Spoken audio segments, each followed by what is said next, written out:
We don't have much time to lose. That being said, I completely forgot to put the scoreboard on screen, so I guess I should do that now. But for those who are wondering, I should just do this as a matter of habit. I don't, for whatever reason. So let me just make sure. And yeah, we have a current score of 4. We have Cthulhu, yeah, that's Cthulhu, Katak, Itotu, Ath, and Azal left, unless I just get reset immediately, but it's good to kind of note this, so when I do get reset, well, I can be sad about how much score I had. But as we get into Katak, Colt, All Perks, Random Item, Jury, let's see what happens today on stream, and yeah, still halfway practicing, but hey, I'll do my best.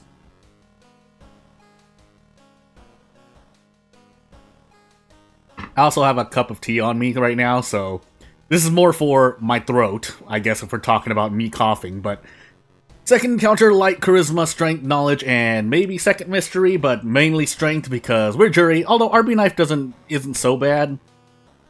But I think I usually like picking illegal den. Now, will I get the weapon I want? Depends on RNG, but I don't really mind the meat cleaver either. So either weapon will work. I would just rather prefer the army knife. But again, we'll see what happens. So, what do we have on our plate today? I have already forgotten a lot of things, by the way, because I have been playing other games, but hey, painting, nails, mermaids, arms, and vigil. We could go grab immediately a meat cleaver. But in the interest of getting a weapon at all, I think we're actually gonna take... do I? No, because then I'm stuck in... Yeah, nails, mermaids, arms, and then vigil painting. That seems like such a bad idea, but we're gonna do it. We'll get rid of this boss mystery first. We should be able to get rid of it. But hopefully, nothing too bad happens. We need to use it again, by the way, so our horror progress is gonna shoot through the roof. And I guess we have to live with this. Is this gonna be good for me? Not really. I'm gonna reroll once. Okay, good. 595.60. That's actually, I think, worse, but it's a 5 damage weapon. I'll work with it, and away we go. We don't have much horror progress left, so in the interest of leveling up for strength and or perception, we need to immediately go. And we're just gonna immediately start rolling on checks because, yeah, we need the experience ASAP. That being said, did I take the experience from the bat? Tell me I took the experience from the bat. There is no reason for me not to. I also did not visit the police station yet, but I'll take a sip while I move on. Yeah, of course I failed. Why?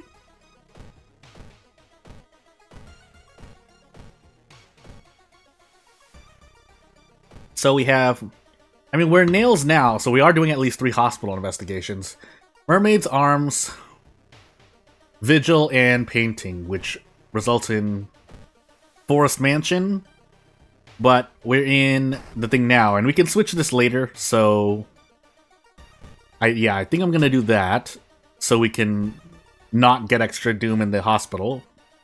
And then later on, I should switch it to the forest in the interest of painting.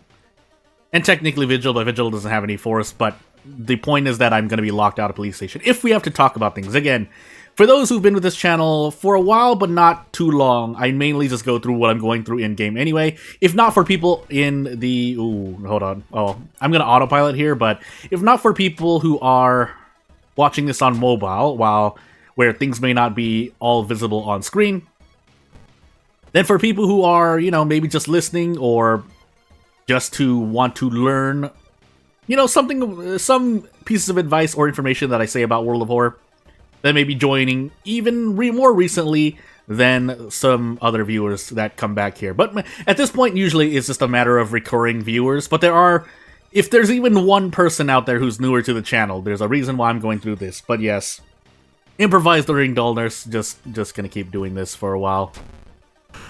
2 damage broken bottles, and I think I heard that branch is different. Yeah, it is. But more importantly, yeah, we're just gonna grab a bunch of these. If the dull nurse dropped an item, I should be saving an item slot, but that's not the case here, so we're just gonna keep improvising. I'll take my sip of tea while I have the chance. Ow! Hold on.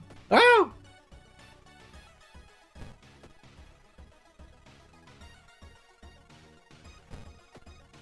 Unlike the last stream where I had tea sitting there and I didn't really drink it until pretty much the end of the stream, which was not good. It was still kind of lukewarm, but it was pretty much cool. It was cooled off, so... While still warm tends to be a good way to drink your tea, at least in my experience. Not that I'm much of a tea drinker, but I'm definitely more of a tea drinker than a coffee drinker. If for no other reason than coffee just doesn't go mix with my body well, so... I think I have drank... What's the correct grammatical phrase?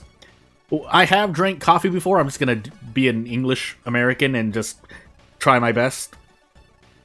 But I didn't really prefer it, so I would rather take tea. Now, if I need caffeine, I would probably drink coffee now over, pretty much most soft drinks, because most soft drinks have caffeine in it. It is literally on the label of cans, but I mean, high fructose corn syrup does also does not go down well for me, so in that regard, tea, but also just juice. I just prefer juice at this point, so what am I doing here? Oh, nails. Do I need to? Vigil painting, I could. I think I do, right? So for better or worse, we have to throw one of these away. But I want these handcuffs because we want to handcuff this encounter, possibly. I don't think I'm going to take a chance here, so I'm just going to go for a 7 damage play. So I need to throw both of these remaining items. And then we swing for the fences and arrest the Kabuki Killer. Let's level up now while we're okay. Oh, that's right. We have all perks. Will that help me? Arms? Well, if I have arm. Well, no, arms is a beast, isn't it? Beast type enemy? A fast learner, I mean... Technically, yes. But the moment the horde catches up, it's over. But I guess while we're here, sure. So now I can swing for now I can basically trade blows with anything and feel a bit better about my experience, but as my horror progress slowly creeps forward, again, we mainly wanted a weapon. Probably the meat cleaver is statistically better in this run because of random item stats. I forgot to fill my bottle of water, by the way. But I didn't know that the army knife was going to be this bad. If it did 6 damage, it would definitely have been worth it, but that's not the case. But as we nearly level up again, if we get... It depends on our perks, it depends on our perks.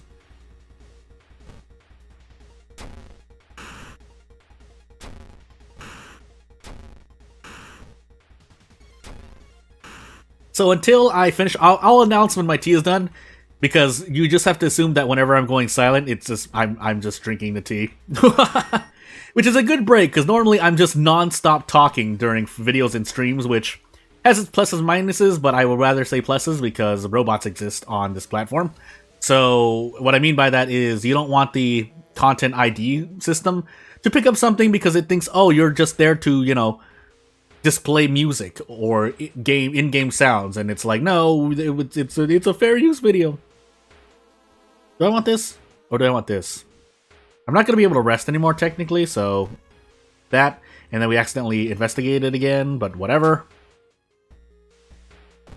And away we go. Actually, we want to take out more of these. I'm topped off on stamina anyway, so technically it wouldn't have helped, unless we get... Not fetid fumes. Contaminated water. The reason why that would have been helpful with contaminated water, even though we're losing stamina now, is because we won't be able to fill the empty bottle anymore. I mean, we can fill it with sludge, but that's assuming I have any more school investigations after this mystery, because Arms has no school investigations, and then Vigil and Painting have no school investigations, so... Yeah. I am getting bonus damage here. It does matter, so... I should be able to do this. I'm going to prepare to throw something just in case. I would have missed, but... Away we go. I really do want the experience here. Yeah. So 4 reason for 20 experience. Not the best trade, but it's the best we're going to get. And let's just finish this mystery immediately. So we will be able to hit level 5, unless a freak accident happens. I forgot my second encounter, by the way. It wasn't... I think maybe... I want to say it was whoever it was before the Obsessed Man, but we'll take Fast Swimmer, by the way. That's really good. Core Strength, not bad either, and Discipline, also not bad, but I forgot to get my bottle of water. So be it, I should have actually taken the experience there, but into arms I go. And let's hope that I don't need to do anything else. I'll take this empty bottle with me. We have fast swimmers, so I should be less worried about encounters, but still, doesn't hurt to be safe, right? As we should be able to level up, unless a freak accident occurs.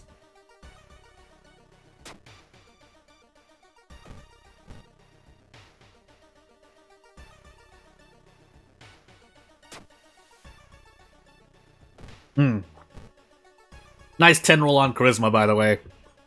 Try to sneak that past me. 6 Charisma. Oh no, this is Charisma too. I remember that off of... Well, I remember that just before the end. From... Oh my goodness, I clicked out of World of Horror on accident. An event of the day that I did. But anywho. I should be able to prep attack if I need to. I shouldn't need to, though, so... Still gonna do this. Yeah, our reason is right at the floor, but... hopefully we still survive. Well, I mean, I do get to brace into a prep strong, even? I said, I knew prep attack. I didn't know it was gonna be this, though.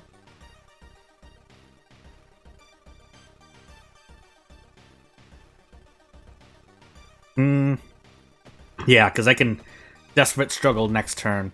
I should trade I should trade 2 stamina here at least, but...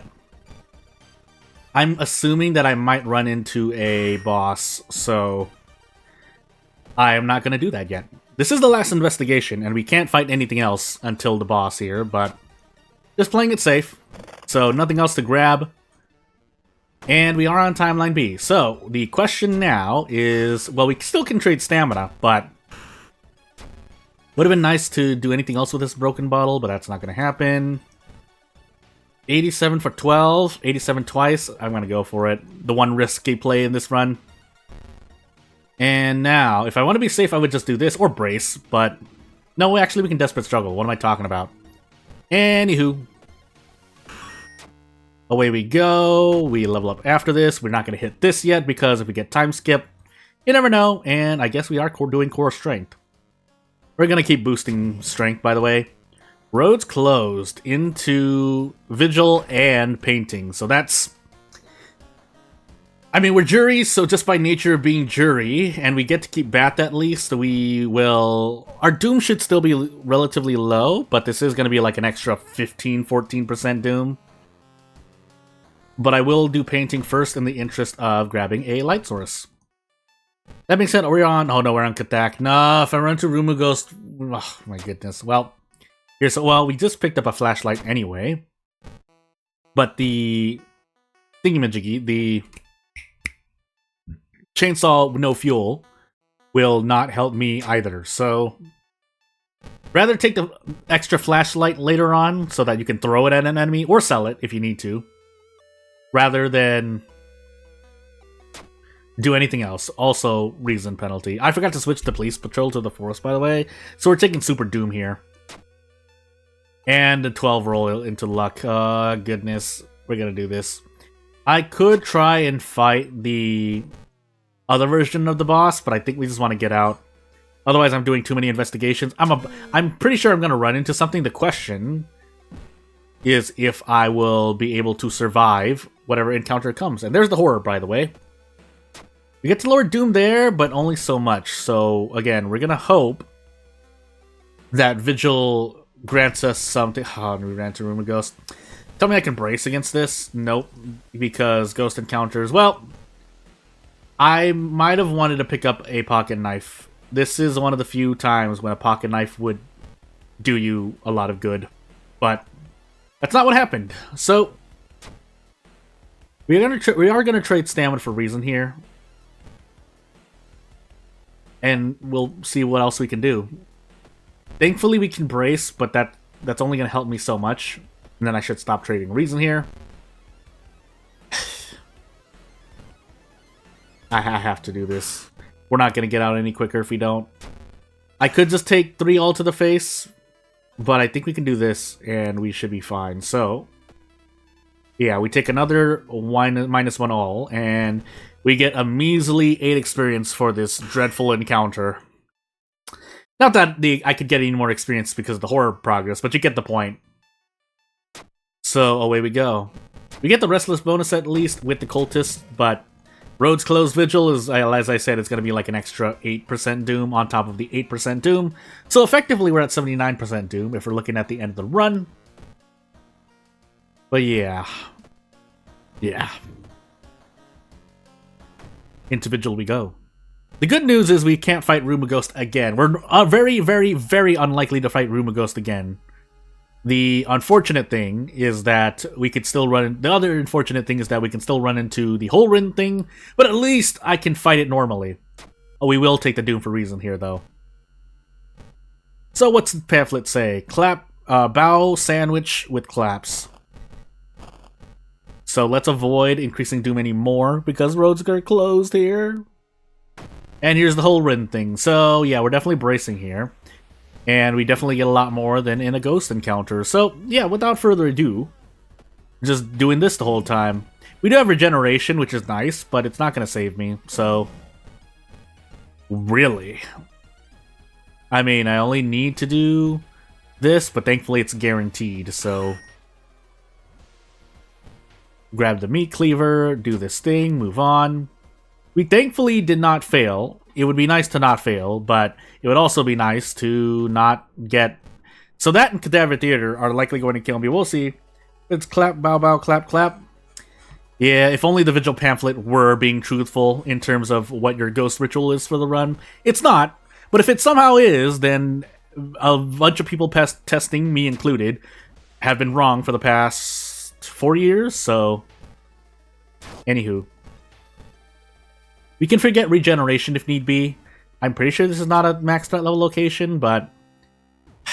Katana can't even pass this check with a perception. It's not good. Cadaver Theater is going to kill us, by the way. Thankfully that didn't happen, but this is just as bad. So, we have the long pig steak. That's that's something we can think about, or we will use. Otherwise, we can try to throw a Hail Mary here as well. Because this is 22 damage? Guaranteed. Guaranteed. So, did I even need to throw or do the thing? Well, too late now.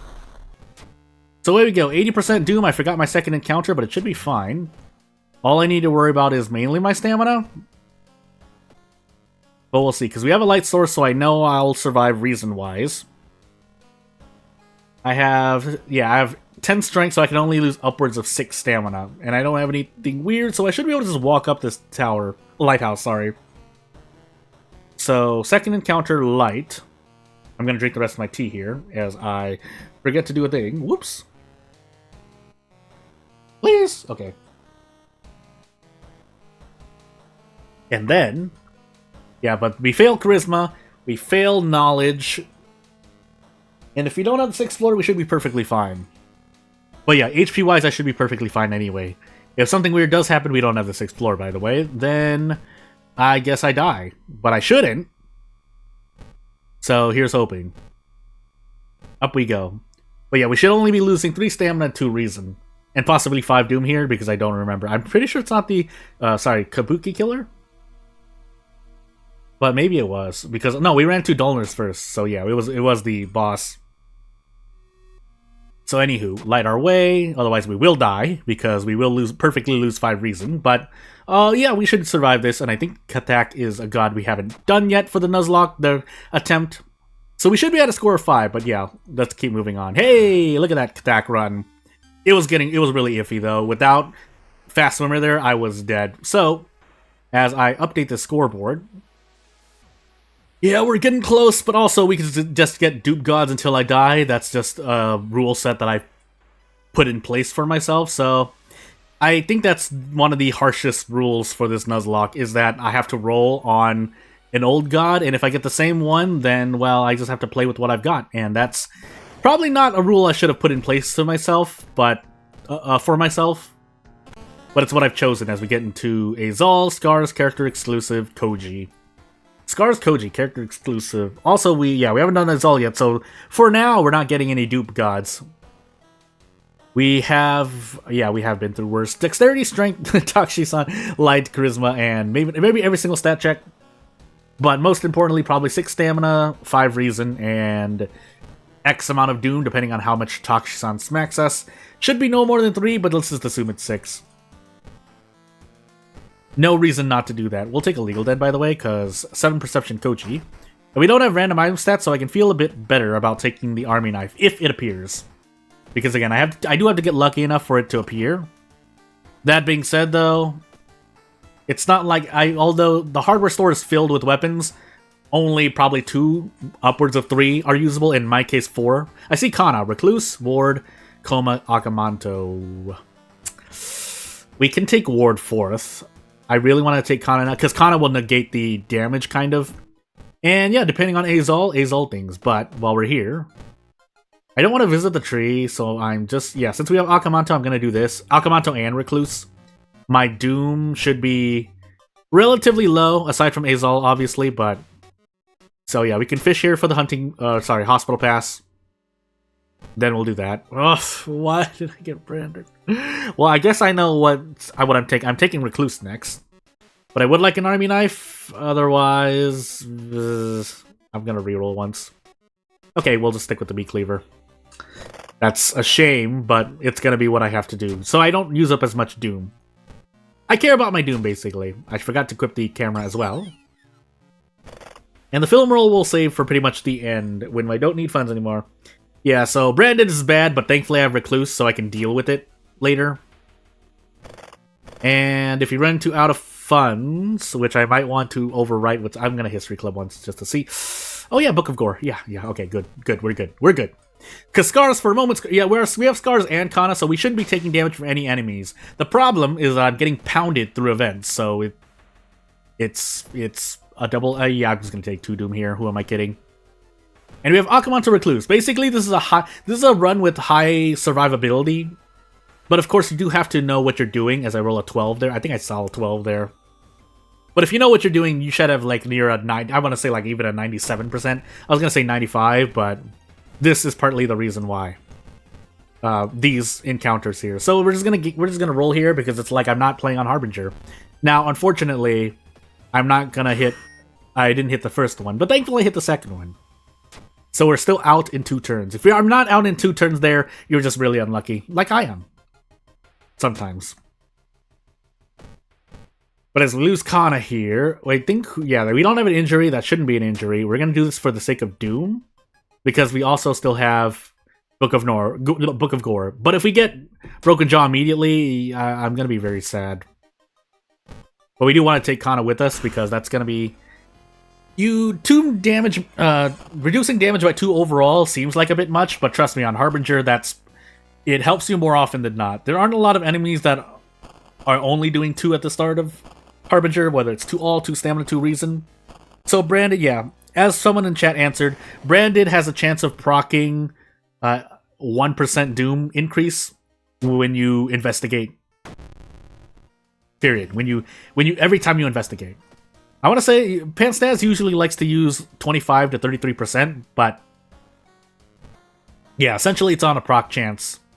So normally you're not going to get too unlucky, but if you're looking at basically, if you have Branded to start out with, yeah, you're probably going to lose like upwards of 10-15% Doom. This is going to be terrible, by the way, because I now have no way, aside from the film roll, to get rid of experience. So I might be a level 1 Koji. No. Film roll. It's 1 funds to get 10 experience. I might want that, actually. I'm gonna react. So I can also sell this empty bottle of water. Thankfully, we're not on random item stats. So I can level up here. I think these investigations... Oh, yeah. Okay, good. I was just gonna say, these investigations are giving me 2 experience, so I should be able to level up here if need be. Because by the time I defeat the enemy, I don't think I can level... Well... I think you can level up in time, but I'm just going to play it safe and toss my funds away, essentially. So we'll spend extra Doom here. We need to get rid of Branded, so we're going to immediately use this stuffed toy. And get rid of Branded. And that's literally one of the only ways to get rid of curses. Being another character aside, but hey... So, yeah, that 1 fun... Yeah, thankfully we have the film roll. Film roll actually helping out here. But we're going to get as close to the end as we can before we do... yeah, so probably here.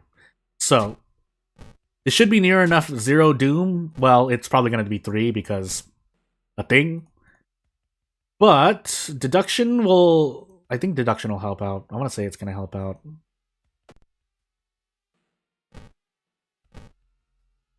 Because I will... Yeah, without Book of Gore here, I'd also probably be dead.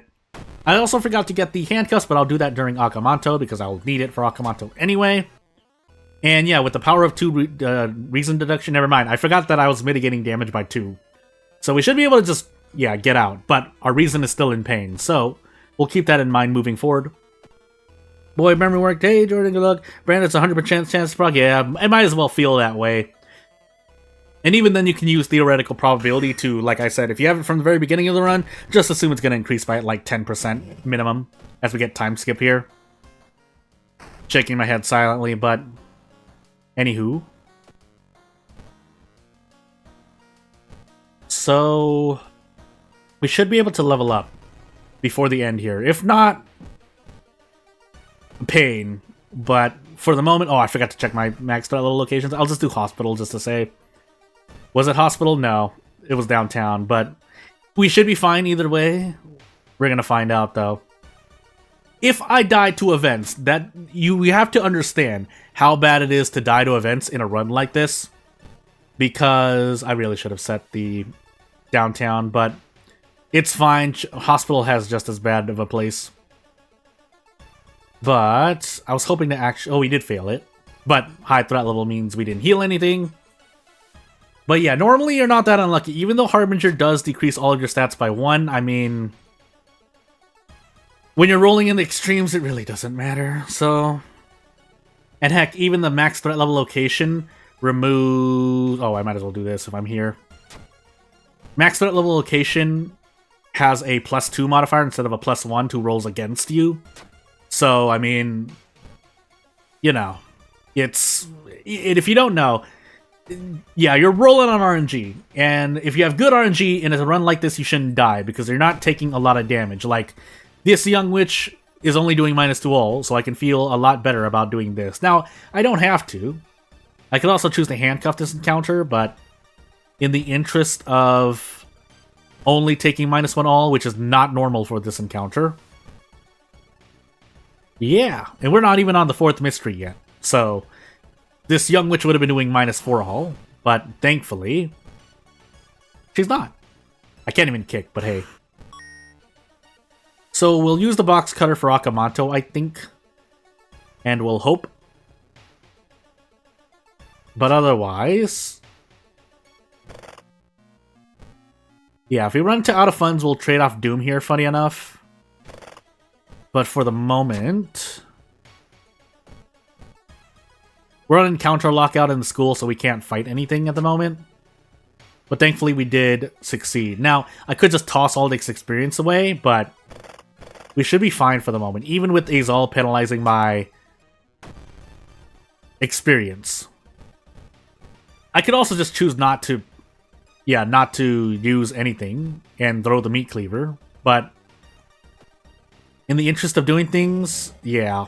Yeah, I think actually we just get to do this. Do we? No, I have to roll. Might as well, 85%. I'm gonna prep the bottle of water just in case, but... Yeah, because that would have perfectly defeated him anyway. But anywho, road's closed, so that's...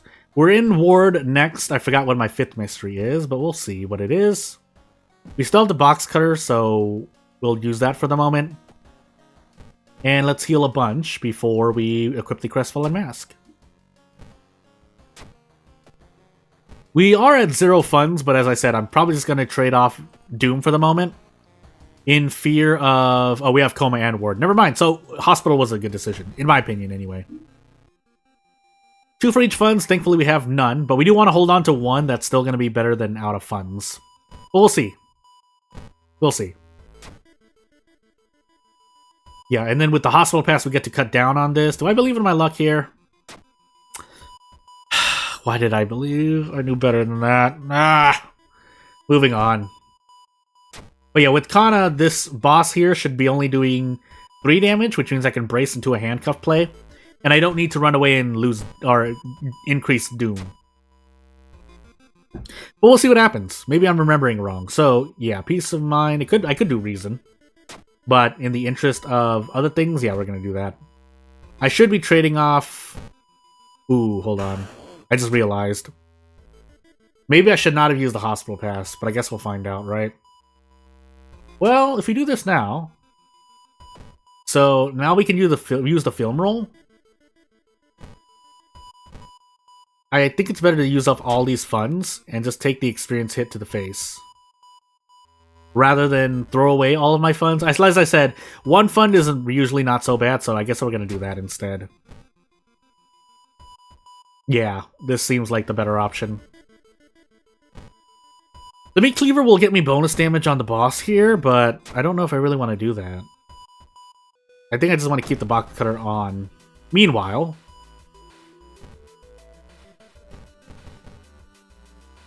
I mean, I could attempt a camera flash. I think this one-shots, right? If I hit this... No, this is not guaranteed. Because if I do this... Yeah, I can't insert this last one. I can get close to 90%, though. So I might as well, right? Yeah. And then the box cutter breaks, so we should swap. It's a very fast weapon, but I think the Meat Cleaver is going to serve me better here. And if I'm wrong, we're going to find out. So, I also still have Book of Gore, but... Again, we need to assume that we don't always have that available. And if we get a bad injury, it's going to be just worse. So, we do get 13 damage after this. Was that going to be enough? Yeah, if I throw this, it should be. I don't think I needed to do that, though. But anywho. No! No! I missed the handcuffs. Oh, why did I do that to myself? Oh my goodness! I hit it too because I think I defeated him. I did. I happened at the same time. Oh, I hit it. It didn't register. Oh my goodness!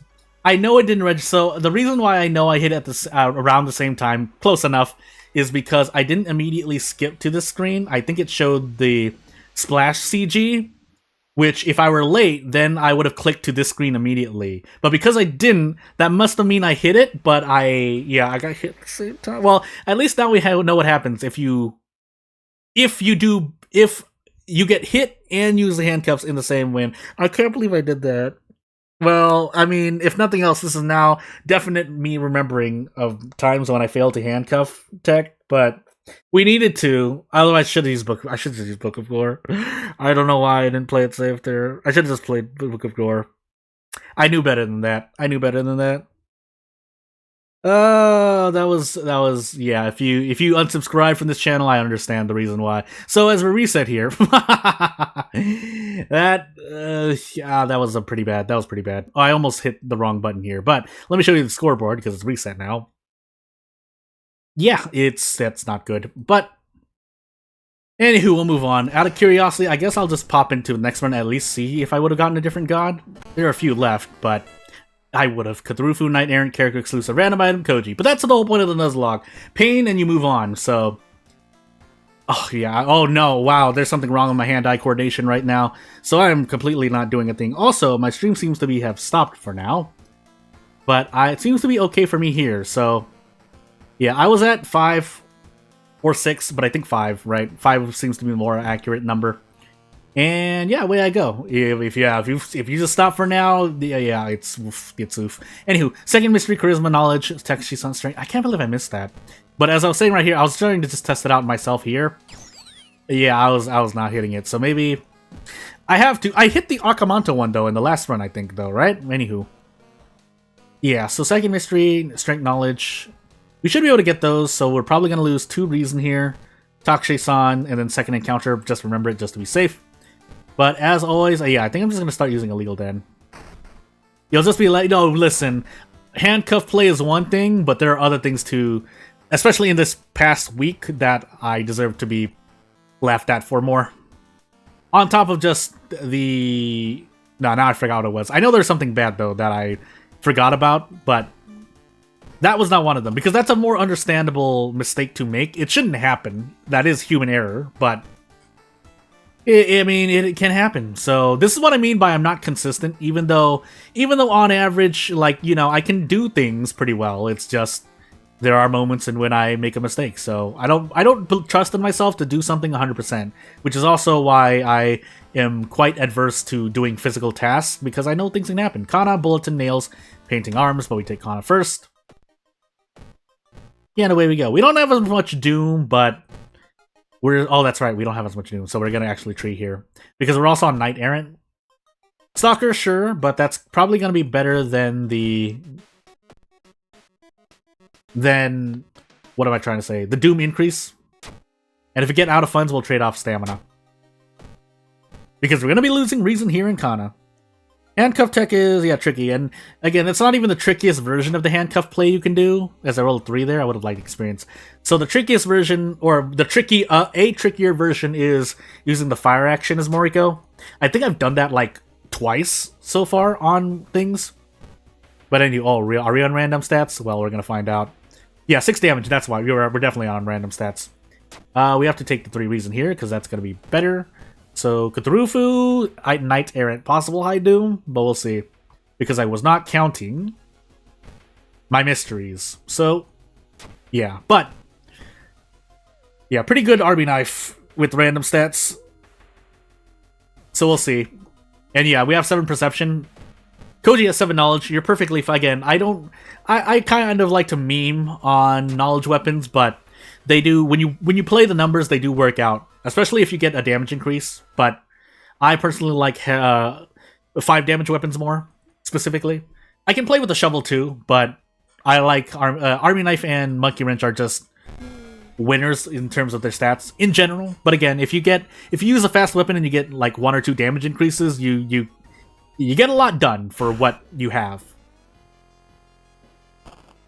But yeah, that being said, if I didn't already mention it, I mentioned it a little bit at least, but yeah, Moriko with the old shotgun, that's a very normal use case of handcuff tech that is trickier to do than normal, because when you fire with the weapon, or with the firearm weapon in general, it brings you to the status screen to show you that you have ringing ears, so you have to switch back to the item screen. Now, there are ways to cheese it, but I like to do it that way, because then, you know, you're not cheesing it. One of the ways is just to, like, open the item inventory, and you can launch sequences while the item is pulled up, but that's not fun, so...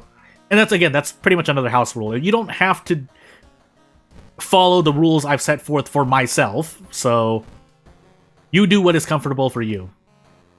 But anywho, bulletin, nails, painting arms. So, oh my goodness, nails, arms, I guess? Yeah, nails, arms.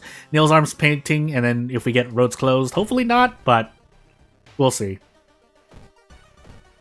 But yeah, you can't... I think I've showcased it once in a video form, I believe. In a video, but in video format is what I mean to say. I'm trying to think. So we're in nails now. Yeah, we might as well hospital. Where I pulled up the handcuff item, and then you can launch a sequence that even has fire action, and you have a much easier time because you don't have to... Even if we assume you're like the fastest human being in the world in hand-eye coordination, right? It still takes, say, 0.1 seconds to move over here and then do it. But theoretically speaking, if you're that fast, you shouldn't need to worry anyway. And I know it's possible because I can do it, which means anyone who has good hand-eye coordination can do the same thing. Also, I meant to tell me also, do a full save of World of Horror when new content update comes out? Yeah. It might take a while. I mean, at this point, there are a lot of games to be played anyway, so it's not like I expect everyone to play World of Horror, but... Yeah, oh, nice 11 rolling, by the way. But yeah, I think a few people mentioned that. So, whether you use custom characters to unlock everything, which by far, like, if you really just want to unlock everything, I recommend you do that, but hey. I do a series like I'm doing with Harbinger Horror minus the Harbinger, yeah. Again, do what's fun for you and what's comfortable, because the only, the player self-imposes their own challenge, like this. By the way, we're gonna let her sleep the lower threat level. Just in case, I don't think I have any other things, so... Unless I do hospital investigations during arms, but that would be kind of weird. So, yeah, we should be perfectly fine here. Oh yeah, we're definitely fine. Prep attack into a thing. Yeah, I think this is a faster army knife. I swear you can't do this with 7 perception. So I think it's a bit, yeah. Yeah, it's faster. I think it's 5 speed faster, so we don't even need to handcuff because this should kill. In fact, it does 16 damage instead of 15. But we get the thing. But that's better than fighting the true boss of Nails, in my opinion. So we just take it in the face. Yeah, we'll do Knowledge Strength. I think we have both of those, so yeah. Yeah, left a post on your channel expecting an update until Halloween. Yeah, again, you do what you... theoretically speaking, if Panstaz doesn't put out an update for the Halloween, or for Halloween, even if it is a non-content update and just mainly the actual public release of the Steam support, then we gotta figure out what we're gonna do for video games. I mean, I'll still be playing World of Horror, but I'm kind of gonna be dialing it down a bit. But at the same time, again, I just want to at least give my thanks to World of Horror for being a game that I've been playing for a while. Also, might as well just take 2 stamina here to avoid the damage increase later on. We get lucky earrings out of it, but yeah, mainly to get out.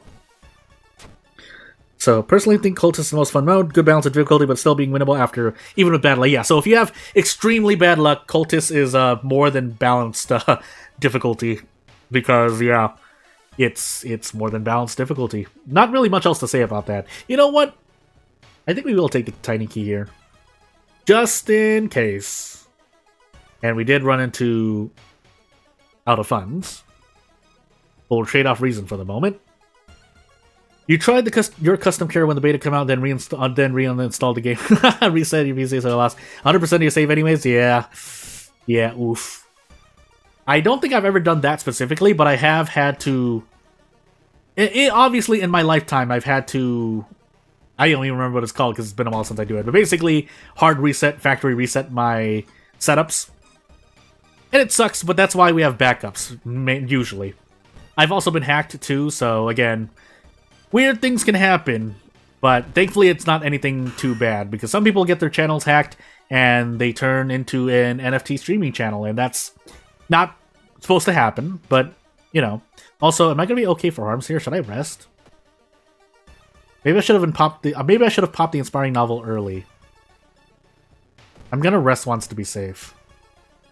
I know we're on Cthulhu ill-fated, but still. Still, yeah. And then, obviously, if you really want to say, if you really don't want to do any work, I think a few people in the community will help you out with save files, so... Yeah. I think we just go all out here, right? Can we even? No. Well, that's a shame. What we can do is try and dodge, but we're doing the same thing here. So, yeah, we'll go for this. Otherwise, we're out anyway, but it would be nice, yeah, because then I could just do... this... 85%. And we could save some reason. You're sure there's a 100% save file on Discord? Yeah, there are. Again, people will help you out with that because, I mean, there's no reason not to help out with that. We do get a tiny key for this, but the question is, will it matter? We do have the 6th floor, and I forgot my second encounter, by the way, so that's not good already. But, what do we have left? Painting and Bulletin. I would like to pop the inspiring novel during Bulletin, but... I think I would rather do it for painting because of the enemies I could run into here. Improvise could be interesting. Yeah, it's not like we need the charisma anyway, so that... I would increase perception, but I need to do lighthouse things, so... Yeah. 8 knowledge. Good. And away we go. Takes 3 seconds to copy-paste. Yeah. Yeah, not much else to say about that. You're right. What is not easy, but at least redundant and difficult in redundancy is copy pasting a lot of code snippets, which is what I have to do for game development. Now, some people might not call the commands in an RPG Maker exact code, but that doesn't change the fact that you're copy and pasting similar things, unless of course you're using with common events. But that's again, now at this point I'm talking about RPG Maker things that some people might not understand, but it's not like much is happening on screen anyway, because I'm usually, this is my usual route. I'm sure that some people can do the route where you fight the human boss at the end of this, but I personally like to just go on without fighting any bosses. Feels a lot better to me. So yeah, we're just gonna do these 2 investigations, and we need to get out. Now, this is gonna be interesting, because I could get a katana here.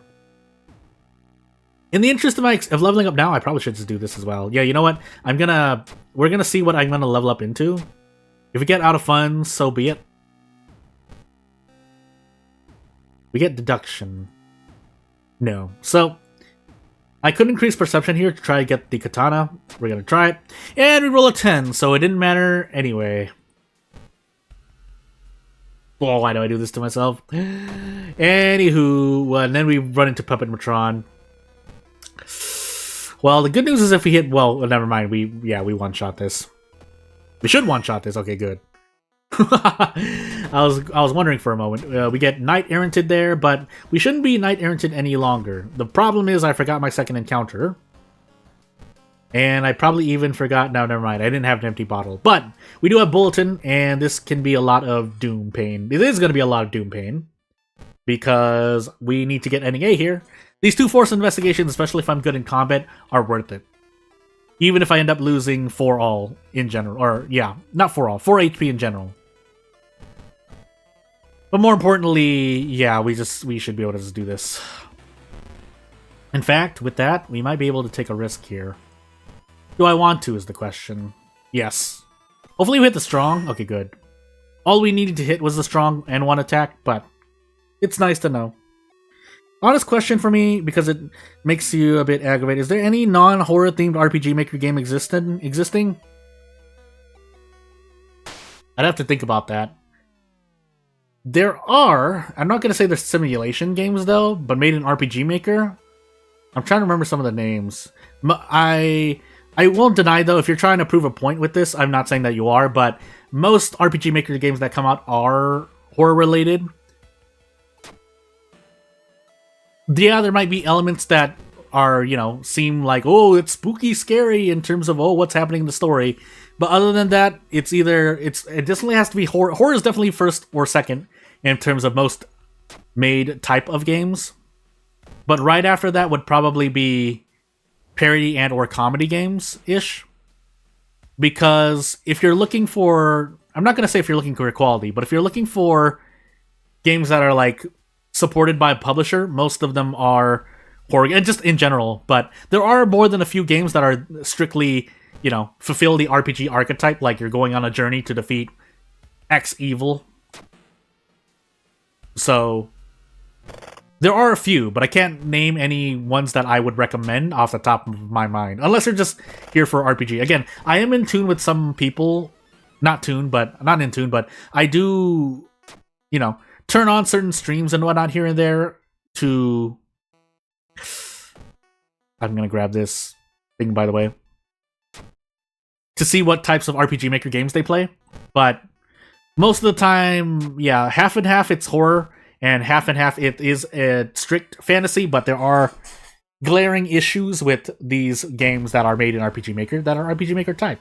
Also, pain.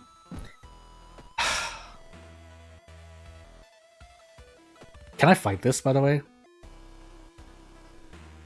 I can. I need to get out, though. Yeah, okay, good. So, I should be able to get out of this encounter. Because I don't want to spend the Doom, if possible. And we will get ending A, so we won't get Knight Erranted. But I instead want to heal stamina here. So, away we go. You saw a video of... Yes, because, yeah, I did know about, yeah, GDQ stuff is GDQ stuff. Saw a video of TS Yumi Nikki, was supposed to be a dream emulator. And at the end, the character, yeah, Yumi Nikki actually I think would classify as horror somewhere. I don't know if it's primarily horror, but it like it's part of the horror genre, I think, from what I see. And you were like, "Why? Just purely curious if there are any actually non-horror RPG makers." Not gonna play them. There are a good number of them, but definitely, in my opinion, there are a lot. Usually, they're made for horror games. So, and maybe we're on the little, not a horror. What am I trying to say? Not a horror. We're not in a period of horror games specifically, but there are a lot of games that are popular right now that are horror based, and so we're riding kind of on the wave, but not. You get what I mean? Horror games are really in the trend right now, I guess. But whether or not a game is going to be good, if it's horror, is a completely different question. I'm trying to make sure I don't die here. Do we have the 6th floor? We do. I don't remember this at all. But if we failed it, so be it. It's not like we We have a score of 0. So yeah, the short answer is yes. The longer answer is yes, but I can't give you the names of 5 games if I had to. So I think I did nail second, right? Yeah, I did. Did I? Oh, I don't remember my second encounter. We should still be able to survive though. I guess we're gonna find out. No, we won't. Because yeah, we have to do this. I know we can handcuff him, but still. Well, time to redeem myself, so... Okay, so I can do handcuff there. You got your complete outcast, yeah. So if you're making any games, like I think right up there next would be probably like a roguelike type game, but no, mainly it's horror, and then right after that would be RPG genre in terms of adventure games, so... Alright, here's where I forgot. I'm pretty sure Kabuki Killer is not my second encounter, and if it was, I'm gonna be very, very weirded out. But we did take Kana first. We had took Kana first because we have Kana. Did I fight the Cyclops neighbor first? I think I fought the Gossip Junkie in arms, right? Did I have arms? I'm going crazy now. The aspiring model had to have been later, right? Am I going crazy here? Because I did nail second. I want to say I fought the neighbor first. Now I don't remember. I don't think it was these two. Again, it's not so bad if I die here. It's just... Oh, man. Again, you just have to take me at my word when I say I'm not playing. Let me think about this for a moment. And I'll read the chat as well. You mean you played a long time ago some Mario fan game made in RPG Maker, so no, it exists, but the amount of horror games nowadays, yeah. The amount of horror games nowadays is definitely plentiful. I wouldn't say there's ever an overabundance of a genre, because that's... You can try and argue that, and I would kind of believe you, but I wouldn't say any genre is specifically saturated. And that's mainly because, well, not because everyone can be a game developer, which you can, as long as you get an engine. I'm really trying to think of which one it was. I want to say I fought Cyclops Neighbor first. That must... So I'm thinking Gossip Junkie. But, in terms of RPG Maker games, yeah, there's definitely... I can definitely see why people would say there are too many horror games. But I would say that reason for that is that because we're on a very horror... Like, just look at the past games that are currently trending. Lethal Company is a horror game. Yeah, it's not RPG Maker, but I'm saying when we're riding the horror wave. Even though, yes, Vampire Survivor is not a horror game specifically, it's more roguelike. And again, that's why I say there are a lot more roguelike types you see out there. So there's that. There is Five Nights at Freddy's, which, you know, is old in comparison to the games that have come out, but it's also a horror game. Like, again, this is just off the top of my head. So if I can name, if a lot of the games I'm naming off the top of my head are horror games, yeah. Now, what type of horror specifically depends, but we're going to guess Gossip Junkie, and we guessed wrong, so we're dead. Anywho, we'll go into the next one. Don't need to show you the score because I'm reset right now, but hopefully, with the next two runs as I get into it, Thotu, Fatalist, Character Exclusive Random Item Jury, we'll be okay. Character Exclusive Jury perks, eh? Yeah, FNAF is the precursor to all the clones that's coming out. Yeah, and again, that's what I mean too. So, not only is it being horror-themed, it also results in clones coming out. And, you know, mainly they stick to the same type of gameplay loop. In FNAF's case, you sitting in first person, doing kind of a point and click of sorts. But as we have second encounter strength, Takushi-san dexterity, second encounter and knowledge, that also helps the genre that it exists in, which is horror. Survival horror, technically, you can call it that as well. And that can be both a good and a bad thing, but yeah, if we're talking about specifically the number of horror games that exist right now, definitely a lot of them. But I guess it's because, yeah, people are aching for horror. I think part of that, not a large reason, but part of the reason why we're aching for horror is because, well, in other industries, people are not being satisfied with, say, TV shows or movies that are horror-based. And also jump scares. Again, another small part of it is that jump scares for content creators and streamers is a very popular thing to do, as we have Teacher and Sailors. But we'll take a random one first, Akamanto. So yeah. Horror sells, as it turns out. There are a couple things that usually just sell. Now, if that makes a good game or not is a completely different issue, but horror does sell. It is definitely a genre that mainly sells because people, again, I think people are itching for it. I'm gonna actually reroll here until I get the army knife. It's that important. We get another 6 damage army knife. That's nice. Horror Progress though, oof. You don't know. You like World of Horror or Faith, for example. They are rather unique games. Yeah, and that's the thing, right? There are, and that's some people might attribute that to just being the number of games someone has to put out a banger. But I think there's something very specific about the horror medium. Again, I don't mind kind of just autopiloting here because, well, I'm at a score of 0. But yeah, there's something about the horror genre that allows a lot of people, whether you are primarily a game developer or someone who's became a game developer because you know, maybe you're an music engineer, maybe you are a composer, maybe you are an artist, that allows you to kind of express yourself in a not unique way, but it allows you to express, you know, experiences or imaginary things from your experiences, to question, you know, certain things. Like if an artist decides that they want to draw something, they can draw something, and it would be pretty interesting. And then put into a game format, it allows people to explore. Again, for horror specifically. Not that you couldn't do this for other genres, but horror has, again, it's on the trend, and I think people are hungry for it, which plays into a factor of, you know, people want to see certain types of horror archetypes, or more of an archetype, certain character types, certain things that are not being delivered in TV show, movie format, or maybe even in other video games, that can be fulfilled. We're going to coin flip here, by the way.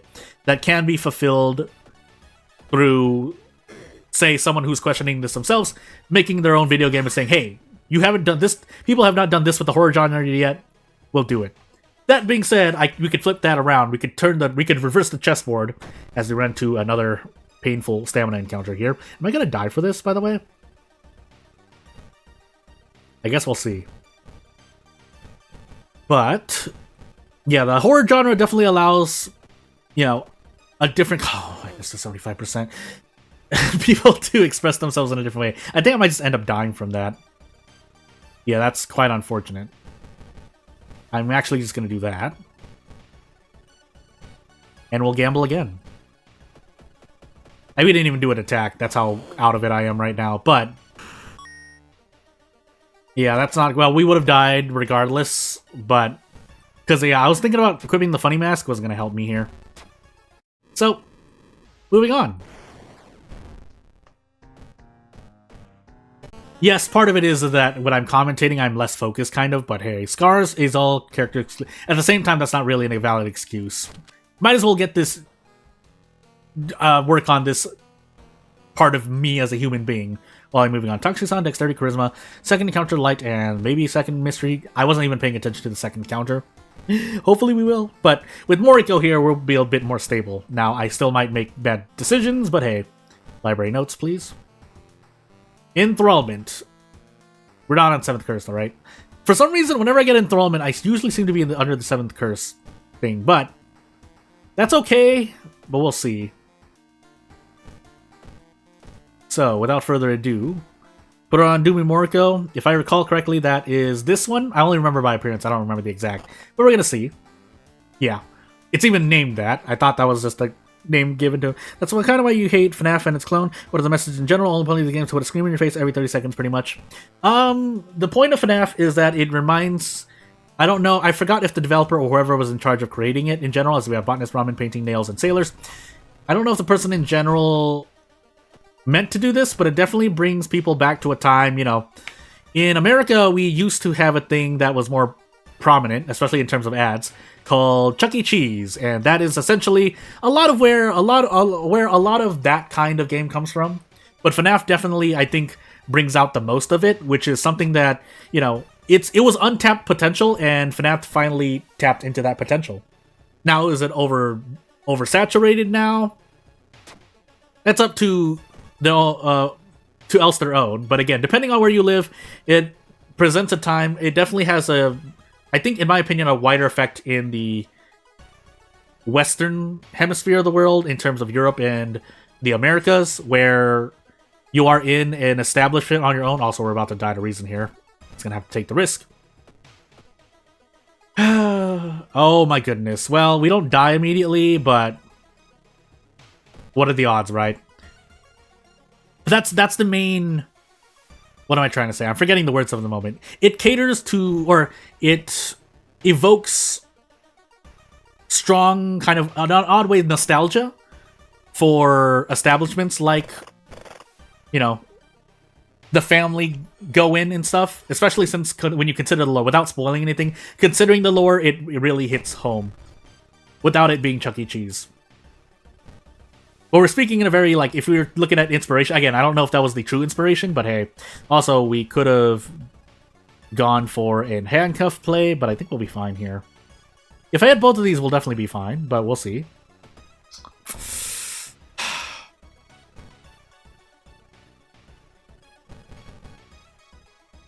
Well, now we need to hit one of these. So, yeah, we're just going to brace until we hit one of these. I'm not going to take any more risk here.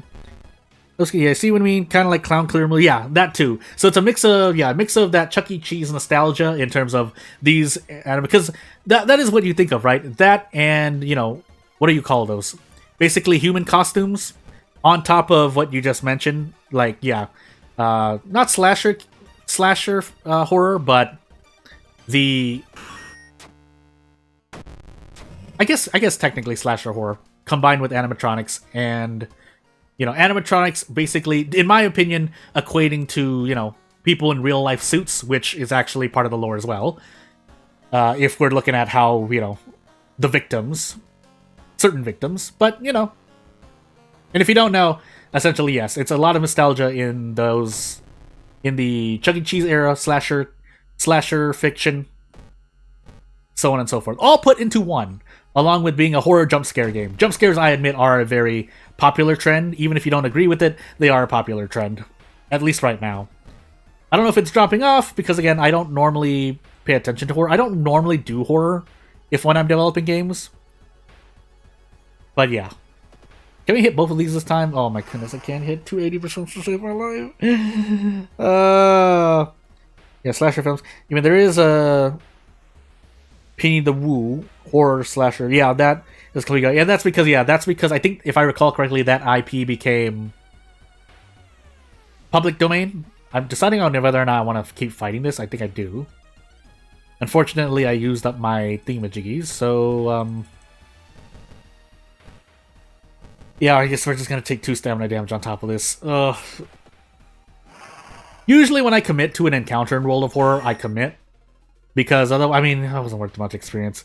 Because otherwise, you're just essentially taking a failed event, but that's not so bad sometimes. Also, did I use the police station yet? I did not. I also forgot we're in botanist now, so I'm going to do the forest. But I forgot my second encounter. No. It's public domain, like, yeah, Steam. I think Steamboat. Which people managed to do immediate horror games of it instead of paying tribute kindly to an iconic character. I mean. At the same time, I don't really blame people for that. While I don't know about the legalities and stuff. I mean, yeah, it's legal now because Steamboat should be public domain, right? But the point is that I think people feel there's a lot of untapped potential with a lot of IPs in general, but definitely that character, where they could have done a lot of stuff. But obviously, because it's, you know, a character catered more towards children, they're not willing to go into slasher/horror type genre.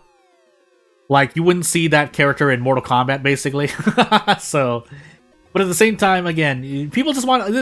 I think, and I'll say it now because I never said it before, but I think for the past 10, 20 years, people have been waiting for an era of the crossover, and now we're kind of in the era of the crossover. We're doing more crossovers. We were in it for a while, but then, like, I guess whoever... The powers that be decided, no, we don't want to do that, but... People still want crossovers, and lo and behold, we now have more crossovers. I missed the 93%. Are you serious? Oh my goodness. But... And, well, which is also why the multiverse / basically, multiverse is a hot thing right now, because, again, people want crossovers, but obviously, I do agree, if I were to say one or the other, I think multiverse is a very... Not worn out trope, but it's definitely overused. You have to know how you're using it. Which is why... Again, when I mentioned Final Fantasy VII, Final Fantasy VII gets a pass because it's reasonable. In my opinion, it at least needs to be reasonable. It can't just come out... You can't have, say, a high school slice-of-life drama and suddenly turn that into a multiverse. You can do that, because multiverse is a genre that basically allows that, for better or worse, but... Also, we didn't get a single Moriko perk. Sadness. I might even want to heal stamina here, which I will.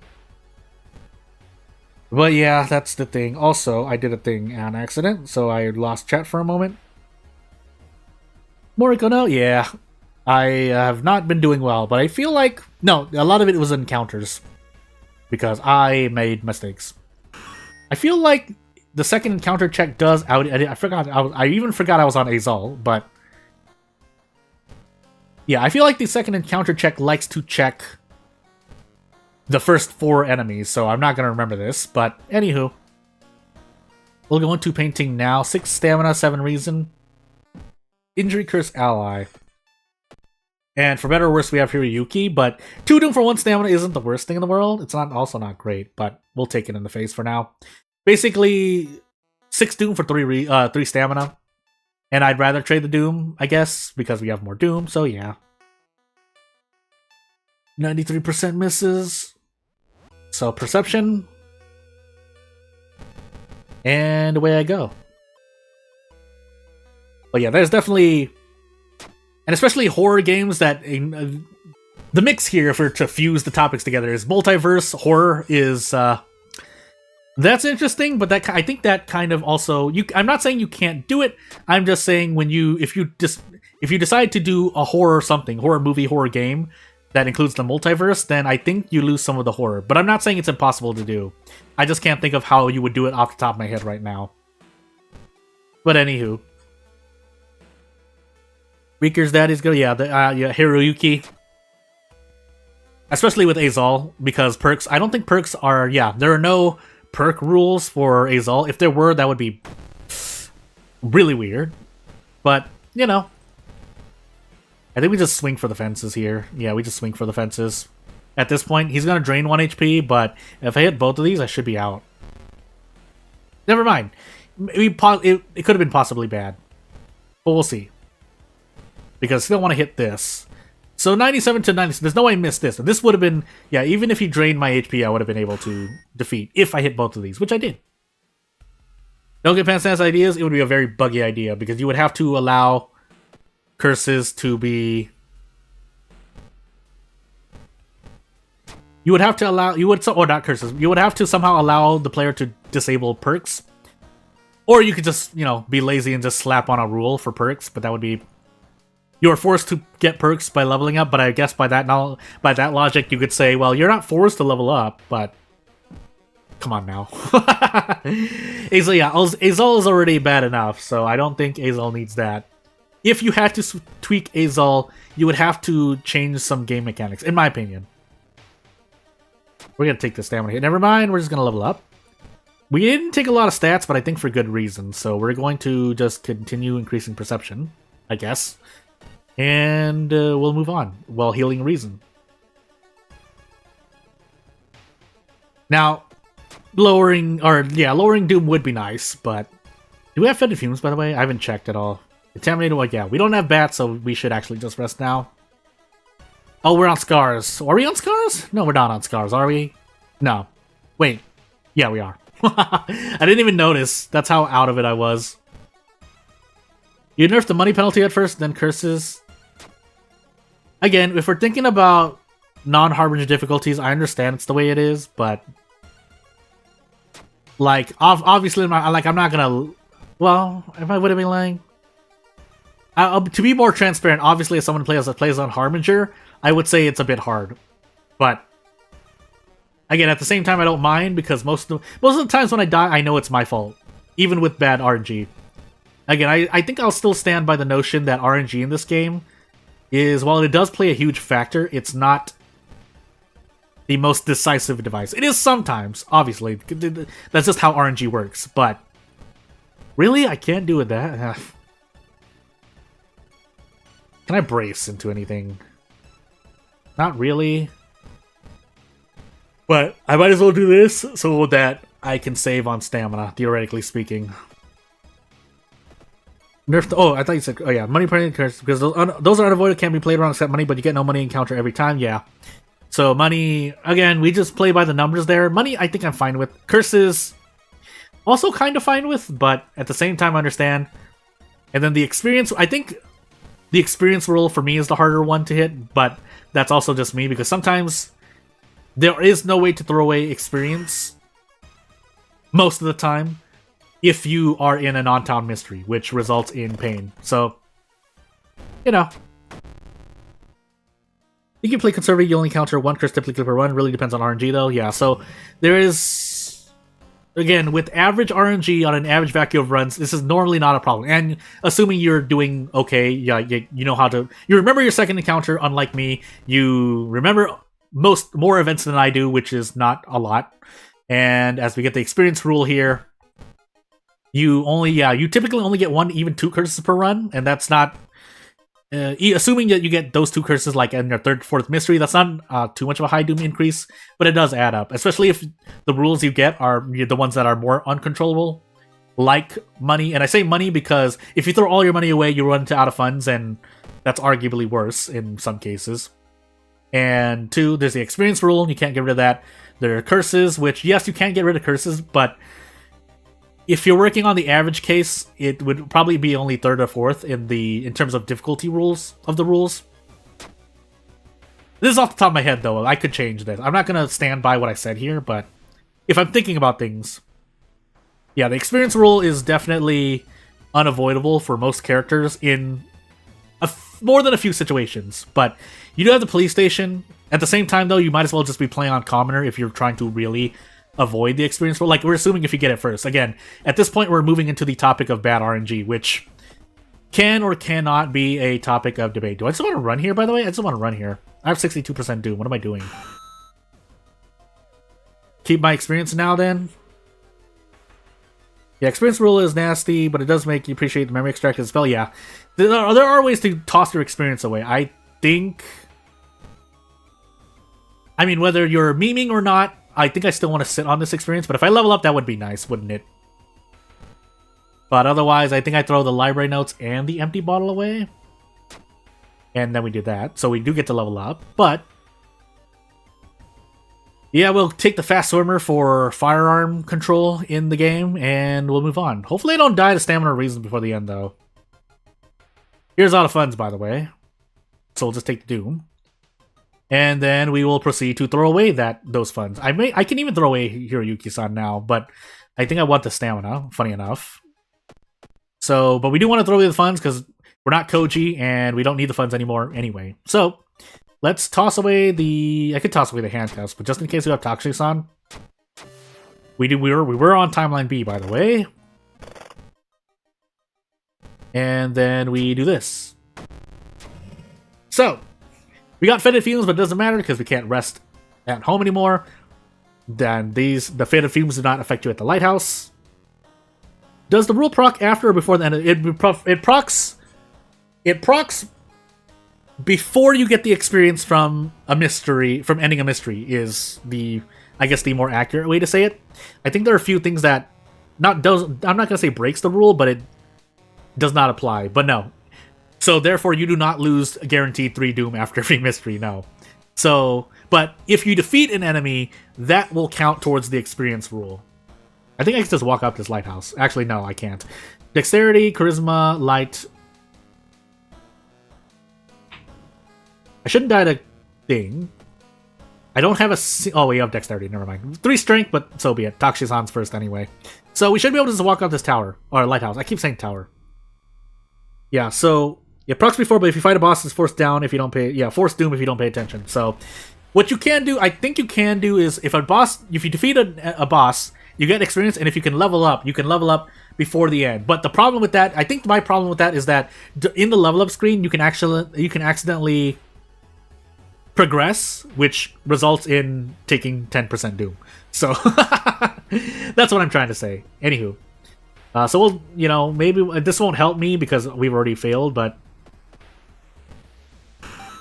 I was able to do that.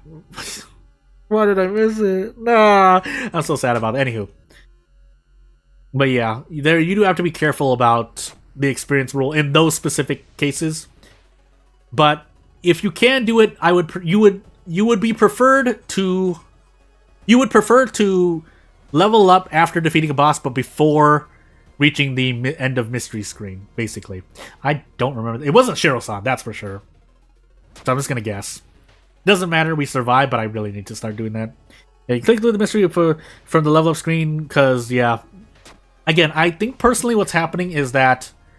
So say... I think I've explained this before, but to kind of hammer it in, just to say what I'm thinking. So pretend this is the level up screen, so... And there's a button behind this close button. If there's something behind this, I think what the game thinks, because I don't know how Game Maker works, is that since you have two buttons on screen, but you do one mouse click like that, it clicks on both for whatever reason. So the element is not covering, or the...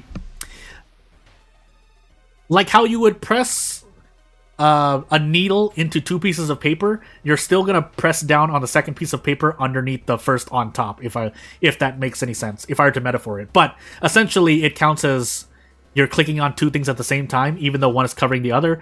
Human logic-wise, it doesn't make as much sense, but as I don't care about this, I guess, by the way...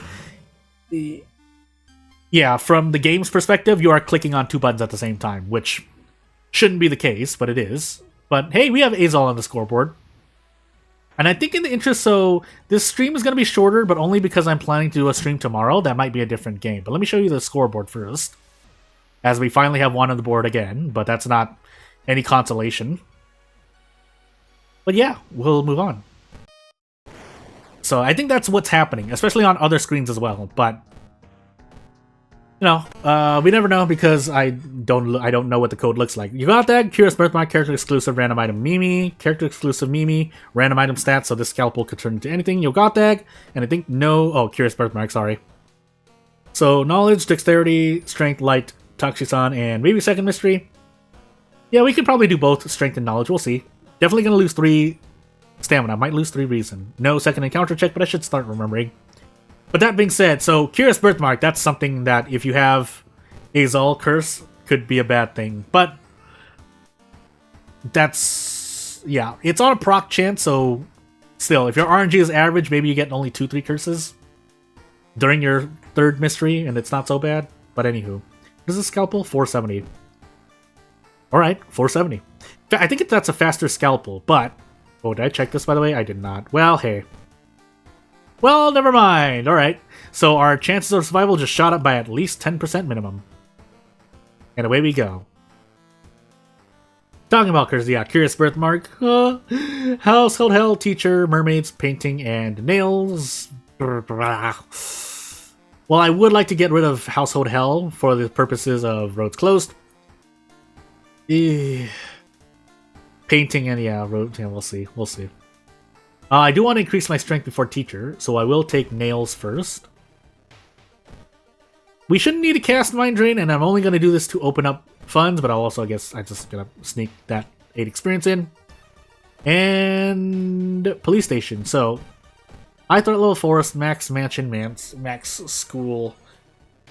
And I have Mermaids, and I have...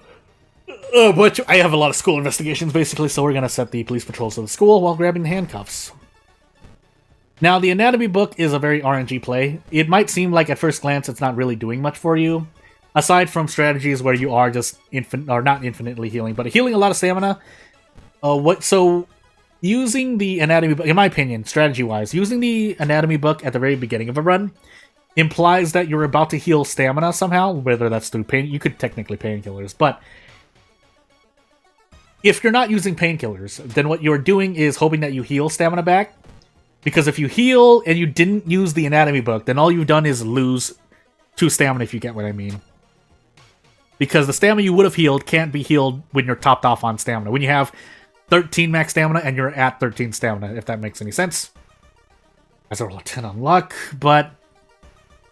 Obviously, if you don't heal any stamina, then yeah. But you can actually apply that logic to any point in the run, because if you, at any point in the run you overheal on stamina, that's when you should have used the anatomy book. That's kind of more the use case that I see. And this is someone who's, we don't know, because Dawn Trail's coming up, even though I'm not going to be playing Dawn Trail. Someone who played Warrior in FF14, I really saw... it. Warrior made sense to me, basically. Also, yeah, we'll do this. We didn't pass, but hey. Because, yeah, you are technically mitigating damage if you take a bunch of damage, but heal just as much back. So, for example, as I pretty much autopilot through this encounter, So, say I have 10 stamina, and I lose... And I have some perk that helps me decrease the amount of damage I take by 2. And I take 4 stamina damage, therefore I only take 2 stamina damage and I'm at 8 stamina. Or, you could take, you lose 4 stamina, but you have some kind of perk that allows you to heal 2 or 3 stamina afterwards. So, you lose 4 stamina, but you heal 2 or 3 stamina back, and therefore you've essentially mitigated the same amount of damage, if not more, depending. So... yeah, starting weapons are affected. You have to go into your house first before they change. You won't see them immediately, so if you check this at the lighthouse or before you enter this screen, you won't see it. But once you enter here, I don't know why it treats it that way. I'm wondering if it's the town or the sub-location selection screen that's doing it, but you get what I mean. You don't get anything until... you don't see the random stats to starting items until you enter this, which I found weird, but hey. You should be able to level up before this, but just to be safe, I'm going to take mermaids first. And away we go! Yeah, that's how I learned out, because I looked at it, and then the first time I noticed it was when I went into a battle. And I kind of must have noticed it. I think I already believed in it already, but I just wasn't sure when it was happening. So I was like, oh, I know random item stats are random, so I looked at my scalpel at the very beginning of a run, and I'm like, oh, it must... I got the same stats. And then I was fighting something, and I was like, wait, why do I feel slower, or why am I dealing this amount of... damage is obviously the obvious way to notice, but yeah, I was like, why do I feel slower? And then I checked it, I was like, oh, it changed. When did it change? So I started checking my starting items at the beginning, basically, of the beginning of my run, sorry, grammar issues. And that's how I found out that when you enter your house after selecting your sublocations is when you're, or maybe when you're selecting your sublocations, but it's not at the beginning of the run. That's what I want to say. I'm going to check this once, by the way. You know what? Yeah. And away we go. Yeah. So don't let it be said that I didn't try to at least teach people anything. That being said, anatomy class, I guess. We're going to heal stamina, actually. Yeah, and away we go again. I would have liked strength. Actually, I was supposed to increase strength, but out of fear of somehow dying to stamina immediately, yeah, this is going to suck for teacher, but I've made my choice. Now, if that was the case, I should have taken teacher first, because I think I wanted my 4th mystery to be out of town, but hey, this isn't free. No, I don't think that's free. Flesh regrowth. It has to first engineer the game, find all the triggers. Yeah. It would be nice, wouldn't it? Nice 10 roll on knowledge, by the way, game. Alright, this is the old gods of real life telling me that I need to stop. Thankfully, I passed that one, but could have been a lot better. I do also still have Mind Drain, obviously, and Flesh Regrowth, but we'll just take the free out here, because why not? Road's closed, by the way. So, Doom is going to shoot up through the roof during my last 2 mysteries, but that's just the price I paid for doing these. No, take teacher now. So, I won't be able to level up before the end. I might want a pack of cigarettes, maybe, but we'll see. I do have an old coin for essentially a free tree visit, aside from Doom, but we'll see. If I were luckier, I would probably be able to level up soon, but again, that's probably not going to happen. So, away we go. Here's another hospital investigation, by the way. It's not a good idea, because we have the thing. The anatomy class. Anatomy class? I think it's anatomy class. Yeah, I think I'm going to visit the tree. Yeah, I'm going to visit the tree. So, I'm going to sell these. Hopefully they sell for funds, and then we're going to do this. And if it's a bad curse, we can option select here. If it's a bad curse, I can get rid of it. If it's that, we don't have to get rid of it. And hopefully the price of the cigarettes are not 5. If we run out of funds, we'll trade off Doom. That's perfectly fine with me. Otherwise, I should actually just do this. Because I don't know why I wouldn't. Maybe he doesn't smoke. She does some weird experiment on her.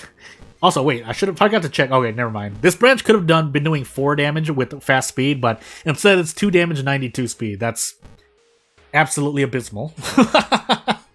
And into Time Warper I go. Do we survive this, by the way? Ah.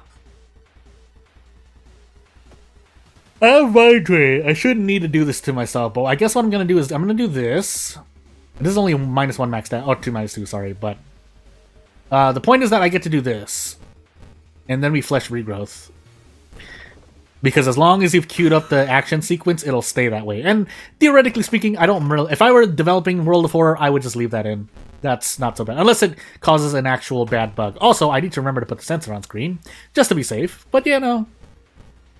So 2 stamina here, and we could just Desperate Struggle, but we don't need to, as I put the sensor on screen.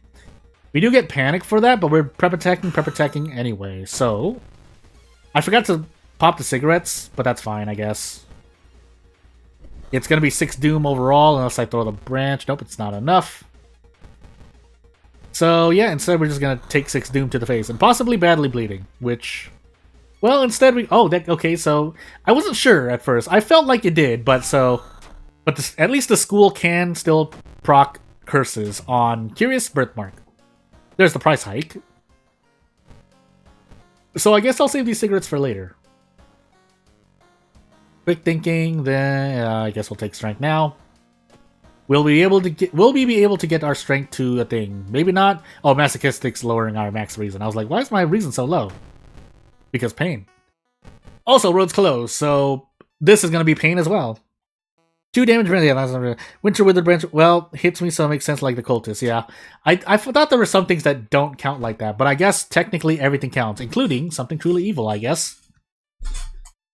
But anywho.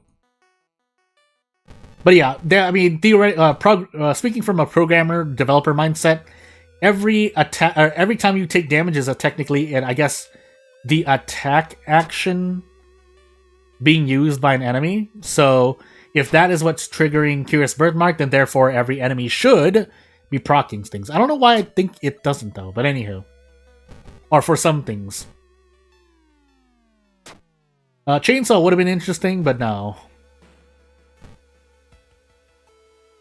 Yeah, SE, the Boston Flood.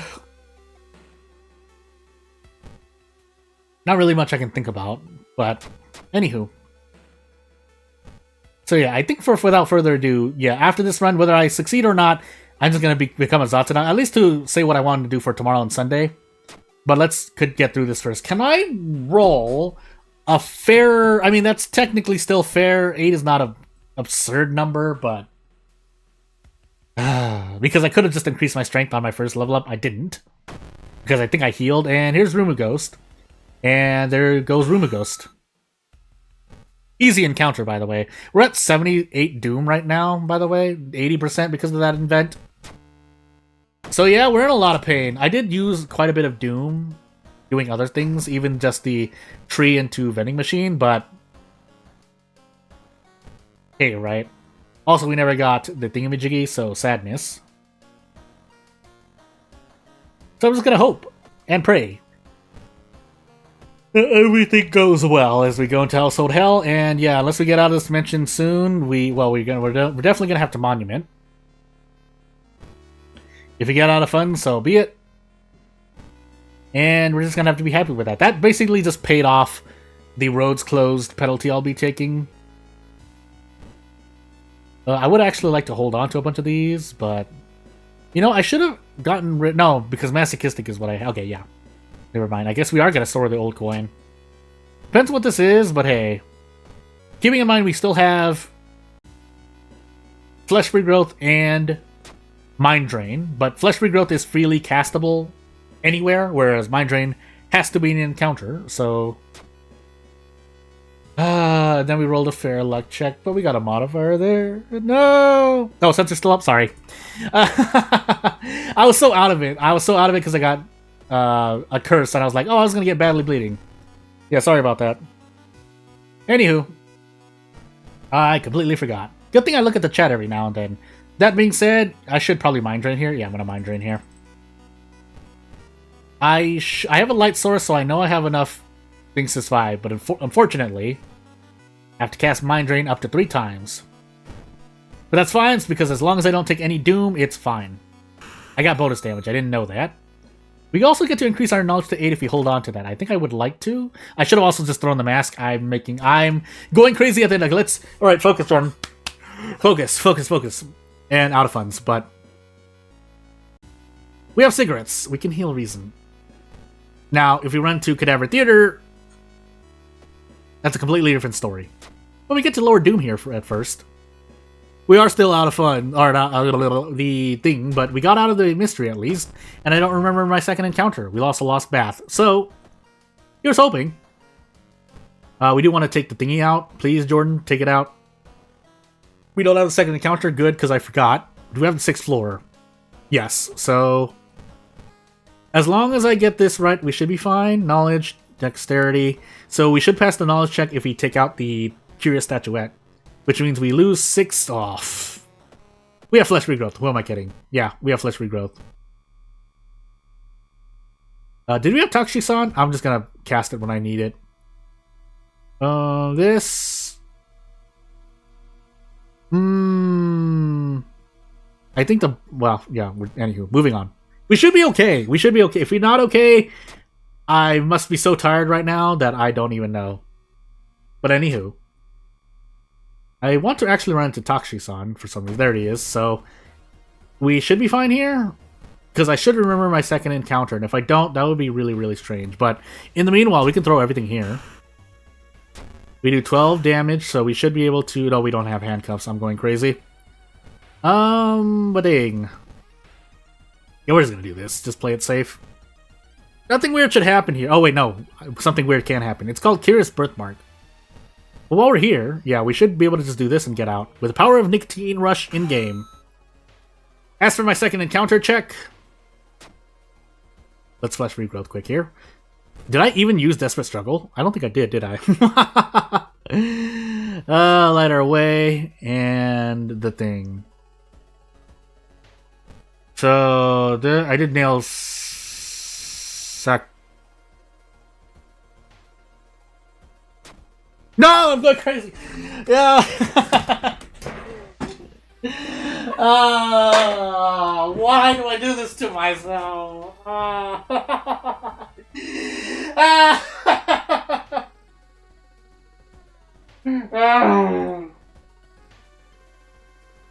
Oh, you know what? No. Yeah. Time for the salty run back.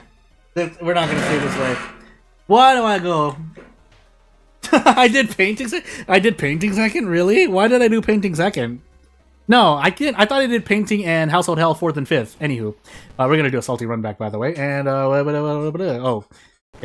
yeah. So, we're going to do a salty run back. Just a quick little thing before we Zatsu on the end. Because I'm not... we're already set a score of 0, but I'm so... tilted right. We're gonna, yeah. It's even Yogatag again. Ill-fated character exclusive Koji. Ill-fated character exclusive Koji. Well, we get to level up. I just wanted to read deduction, I guess. Second encounter knowledge, charisma, light, and Takshisan. Maybe a dexterity check. Maybe a dexterity check. But we're taking 5 reasons, 3 stamina, and yeah, let's try to do this run in under 9 minutes. If I win, I mean, at this point we're just at a bonus stage, but. It does count for my Nuzlocke, so let's do our best. So, without further ado, by no means is this a speed run, because you can do sub 6 in World of 4, definitely. You can probably push sub 5, but it depends on your mystery. So, without further ado, blah, forest, school, flood, and let's do footage now. I would like deduction, please. Thank you, so I can level up a lot more. Quick thinking would have been nice, but nope, we're not going to do that. And yeah, away we'll go. So the library notes. Prepare. We have flood, so I don't mind doing this. Illegal den, army knife. Well, didn't see a single weapon actually. Do we want this instead? No. So army knife. And if we run out of funds, stamina, away we go. So yeah, took mermaid second because I was trying to, because for the moment I was thinking of whether or not I was. Yeah, what happened there was, did I take teacher second knowing that I didn't have 6 strength? And I think I didn't, because I took mermaids and I did level up, but I didn't put it point into strength because I was like, oh, a thing. Also, I'm just completely, I don't care, let's move on. RNG is going to be RNG here. So, moving on. Oh, that's right, we're ill-fated. I totally forgot. I also forgot to visit the mansion twice, but maybe we get lucky here. Maybe we get super duper lucky. Uber duper lucky. Gonna be a smitten boy person until I die. So, yeah. Oh no, 2 reason. Oh no, forest investigations. This is very painful, by the way, and especially if we have roads, or not roads closed, max start level, which I don't think we have. No. But we are taking a lot of these rolls, so I mean, this could just be a very quick death as well. So let's find out. We're gonna swing for the fences. We can't actually swing for the fences. We take 3 reason for it, but hey. I forgot to equip the camera as well, but it's not like I needed that knowledge because, yeah, I don't have a knowledge weapon and we're ill-fated. But, you know, the extra accuracy does help at times. Gotta do a stream where I try super hard to remember my second encounter in Mystery. I wish. Can't trade Doom because that's already high enough, even though we're taking Flood later on. And, well, yeah, ill-fated, ill-fated, ill-fated. We're still gonna rush through this, though, but it would be nice to actually, you know, pass checks. So we know we don't have any... Oh, I'm going to do this. That's the one good thing about Film Roll. I can use it when I'm about to lose all my funds, so... Joke's on you, game! But anywho. As we just swing for the fences again. This time to a super duper amount, because we only need to hit one of these. We hit all 3 of them, but it doesn't change the fact that we're out in 2 turns anyway. Probably could have braced if I believed in my luck there, but nah. And actually, we'll double up on perception so we can do some army knife cool things. Like only that, I only pilot the rest reset runs until I get second encounter pilot the less. I'm trying to read what's going on, but I'm also trying to speed through this. Like, not that I need to speed through this. Like this stream is like this stream, but hey. And I've technically done the bare minimum. Well, my personal bare minimum, which is 90 minutes, but hey, you know. Teacher, by the way, so we get rid of these boss mysteries. We do have 7 strength, so we will be able to brace unless something really weird happens. I took that check again because I don't know why, but maybe, well, no, actually we're ill-fated, so there's no way we can actually reliably heal Reason, aside from resting. But we'll wait for Flood. So basically I'm going to try and wait for Flood. So let's hope we don't lose any Reason at all in any of these events. Although we're taking these max threat level hospital visits like a champ. You challenge me to do that for Sunday. Well, we'll see, because tomorrow's Batsu is going to be another game anyway. Which will mean that I'm going to be putting out a video before the stream tomorrow, probably like an hour or 2 before, just in case. But, as we take stamina damage here, we'll move on. I think I've already lost a bunch of time, but, hey. Actually take the Reason hit here, because I might need to take a hit from this student here. We're going to preemptively put the sensor on screen, but hopefully I remember to take it away. As I roll on 2 of these. I mean, it should be perfectly fine. Oh, actually, this is guaranteed. No need to roll. I won't do that at the end. That's kind of crazy. I almost removed the sensor for pretty much no reason, but we will brace teacher attack 3 times for 3 doom and move on with life. So 1. And keeping in mind, doing the side quest actually lowers their damage here, even though I think this is still bugged, because obviously I'm doing 9 even though it's at 7, and so on and so forth. But while we get our deduction bonuses, and we get that doesn't matter, then, yeah, we're gonna enter Flood next. We could level up before the end of Flood, but I'm just gonna take extra Reason from the bath. Improvise is interesting, but Quick Thinking is obviously better. And we'll take Strength so I can brace during Flood. So, yeah, we'll fight this sweaty man. I mean, it says Sweaty Assailant. Maybe that's a girl underneath that, but... You know what? Okay, I guess we're gonna dodge. We're gonna dodge and do a strong attack, but 50%. 2 stamina damage? Okay, good. Worked out. So, whoa! Army Knife. Berserker Barrage. And away we go. So as you've noticed also, just really quickly, I have age-restricted Princess Maker 2, just to be safe, because even if we make comparison arguments, a rule is a rule on YouTube. So... yeah. Also, we can just rest till the end now, I guess. A damage researcher would have been nice, but yeah, just saying that outright. I know it wouldn't have been noticeable, but hey. But yeah, this is a lot of healing to get done, by the way. We nearly topped it. We didn't even top our Reason up. That's how hurt we were. But anywho. We will pretty much swing for the fences here, except for one of these attacks, which is going to be 90%. Don't get why doing the side quest makes the boss harder. You do 2 damage less if you do the side quest due to a bug? Yeah, I mean, it has to be a bug, because if nothing else, it's a graphical bug, because, well, it says you're dealing 7 damage, but you're actually dealing 9. But when you do the side quest, it says you're dealing 9 damage, but you actually deal 7. So, yeah, also... do I want to do it after or before? Or do I just want to sit with here? Yeah, I think I'm just going to sit here. So, We want to do this. If I can fit in a thing, that would be cool, but I don't know if I can. We're going to find out. We can, so this should be real. So, anywho. Because either it's a graphic, or either it's a text typo bug where it should be doing 9, and maybe doing the side quest actually nerfs your damage, is what the intent is, or 2, it's actually, yes, it is gameplay-wise bugged, and it needs to be switched to the 7 damage without the side quest and 9 damage with it. But as we go into... Oh, wait, no. Mermaids and then Botanist. I don't care if we had roads closed. If I take burns here... Don't want to take burns here. Grab extra experience for stamina. Move on. Will we do this in sub 10? Didn't I say sub 9? That's a lie. Might not even be sub 10 because of how frequently I'm stopping. But yeah, I swear it's all for a good reason. But as we swing for the fences here... No, this is guaranteed. So...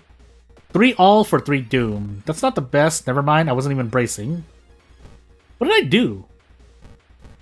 Why did I just take extra damage? Anywho. Did I not brace or something? Anywho. Well, 4 all for doom. I mean, there are not a lot of ways to decrease doom, but I would have liked to save on this. So, if we have fetid fumes, so be it. I needed to rest there. And away we go. Still, we better make something beneficial from doing the side quest. Yeah, I agree, though. If you're making the player do something, unless it's, like, specifically meant to be a challenge, but usually you would announce that, it should help the player out, right? That's what you would think you would get for doing extra work.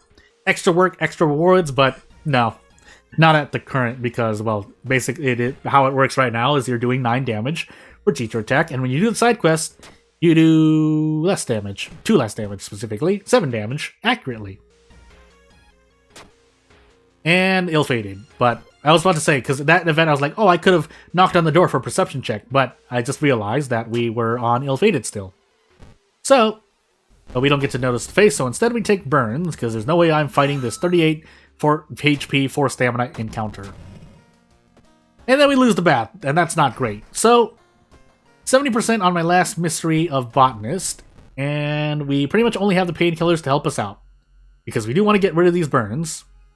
But we don't want to rest either, so yeah. I guess I'm going to hold on this level up and see what I need to heal. Same for Metamorphosis, side quest does nothing. I think so. And that one I think is supposed to pretty much do nothing, but... Again, correct me if I'm wrong, because I usually just rush through Metamorphosis. If for no other reason than avoiding to do the side quest means I have to do less investigations, which means usually more HP I have for the boss, but I could be wrong.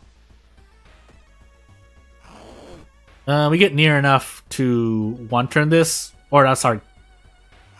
Yeah, I'm going crazy at the end here, but hey. I forgot my second encounter, by the way. Again.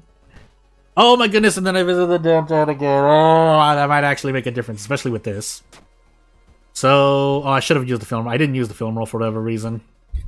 I'm really going crazy. Well, at least I'll hit level 7. And there's out of funds, so we're going to do Doom, oddly enough. And let's hope and pray that I get here correctly. Oh, we're on, ill-fated. Well, at least I can do this, but I shouldn't have done that. I should not have done that. I'm going crazy! At this point, we'll need to bet the damage discrepancy for the school is on purpose because Panstaz just wants to troll us. I mean, Panstaz has made... Oh my goodness, I can't remember which one is which. I don't know Koji events, but... Yeah, there has been some things based on the community, but I don't know if they're... Obviously, there's no way for us to know for sure if it is on purpose, or malicious, nefarious, or for good reason, for actually actual balancing purposes. But boy, do I need to get out of this forest. That's all I know for sure. That might end up killing me. That essentially did 3 stamina damage to me. And with the Botanist Doom increase, probably even more so. Actually, we still can possibly survive, but it's not looking likely. Based on the stamina I just lost, and the more I just lost because I have brain damage and no old coin this time, so... Pain. But yeah, we'll wait till the end of the run before I do any Zatsudan. So, without further ado though, if you want to support me, however you want to support me, whether it's subscribing, commenting, liking this stream, so on and so forth, be my guest.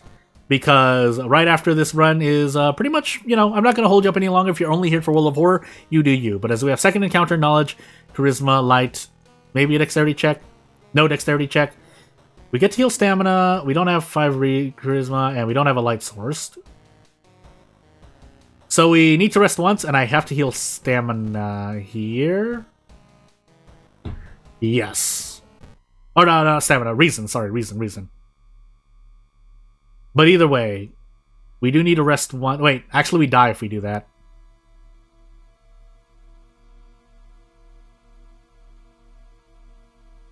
But we lose reason anyway.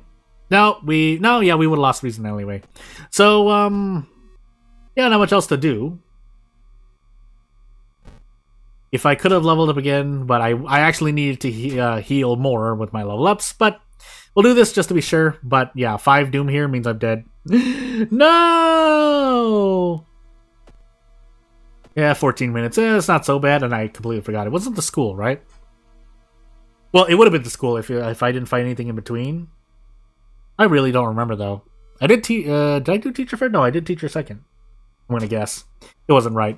Hey, so second encounter, Jordan, and then also handcuff tech, although I don't normally miss that. Especially in this is the first time I missed handcuff in, 20 episodes, right? But anywho, yeah, so the scoreboard was already reset, I think. And if it's not reset, it wasn't reset before, it definitely is now. So as I show you that, yeah, gonna close out the stream in the next few minutes. Unless you want to see me do a specific run, mainly Yumiko, but anything you want to see, let me know in the next few minutes as I pretty much Zatsudan here. So not much happening. I didn't even get to do a lot of game development because I was looking at, Steam sales for the summer, which I didn't even know was going to happen. Obviously still waiting for Princess Maker 2 Regeneration, but I wonder if I'm going to even be able to stream that. I meant to actually talk to, not a YouTube representative, but talk to support to see how to do more Princess Maker 2 here, because for those who don't know, the guidelines on YouTube they change over time, and so what that means is that they usually add very specific clauses during the update, the news updates that they share, which say, hey, videos and or streams made before this change are not going to be affected, because there's no way, you can't, mainly you don't want to be punishing people who have no idea that it was going to happen and may no longer be working on their channels. So obviously though, if it just breaks, human common logic, they'll take the video down, but I wouldn't think they would penalize something. Obviously though, things that are bad, so you shouldn't have them on at all, but things that are more hinged, basically like Princess Maker 2 in this case, there are, I think, at least, I know for bare minimum, there are 2 things you definitely have to cover, censor, or, just to be perfectly safe, but it kind of makes sense in the context of what's happening. Both ways, in terms of what's not allowed on YouTube, but also in the video game medium, it fits with what's happening. Now, is it necessary? Now, were those instances in Princess Maker 2? Again, I'm not going to say them explicitly because you can go find out for yourself, but do they, should they have even been there in the first place? No. Because if you're only focusing on gameplay, theoretically, even though it contributes to, the lore of the world and the story and what you're trying to do, and, it invokes feelings as you, the player who is being the father of a daughter, or the mother of a daughter in this case, even though, yeah, technically, I mean, yeah. So, anywho. How many runs I can win with autopiloting the runs, but remember the second encounter mystery? Well, we'll see what happens. So yeah, that's enough for World of War. But yeah, just to talk about, it's important to talk about now because Regeneration is coming out, and so maybe no one's gonna play it. That's actually possible in terms of there are gonna be streams and videos on YouTube.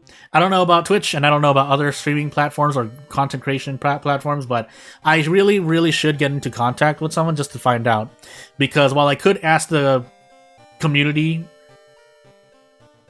Again, it's not YouTube, so... But I also don't want to just chat, because chatting has not gone well for me. So I'd probably have to send an email, so I basically, that's what I'm thinking about for that. As for tomorrow, though, specifically, the boss is going to be Volcano Princess, but I want to do one run first, just to make sure I don't have to do anything like I did for Princess Maker 2. But I'm pretty sure I don't need to do anything for that. Maybe censors, but there shouldn't be anything that needs to be censored, like Princess Maker 2. So I don't even want to talk about it because I don't want to trigger anything. I'm pretty sure I'm in the okay because it's part of, there's a clause in YouTube's guidelines that's, I think it's Educational, Documentary, Scientific, Artistic, EDSA.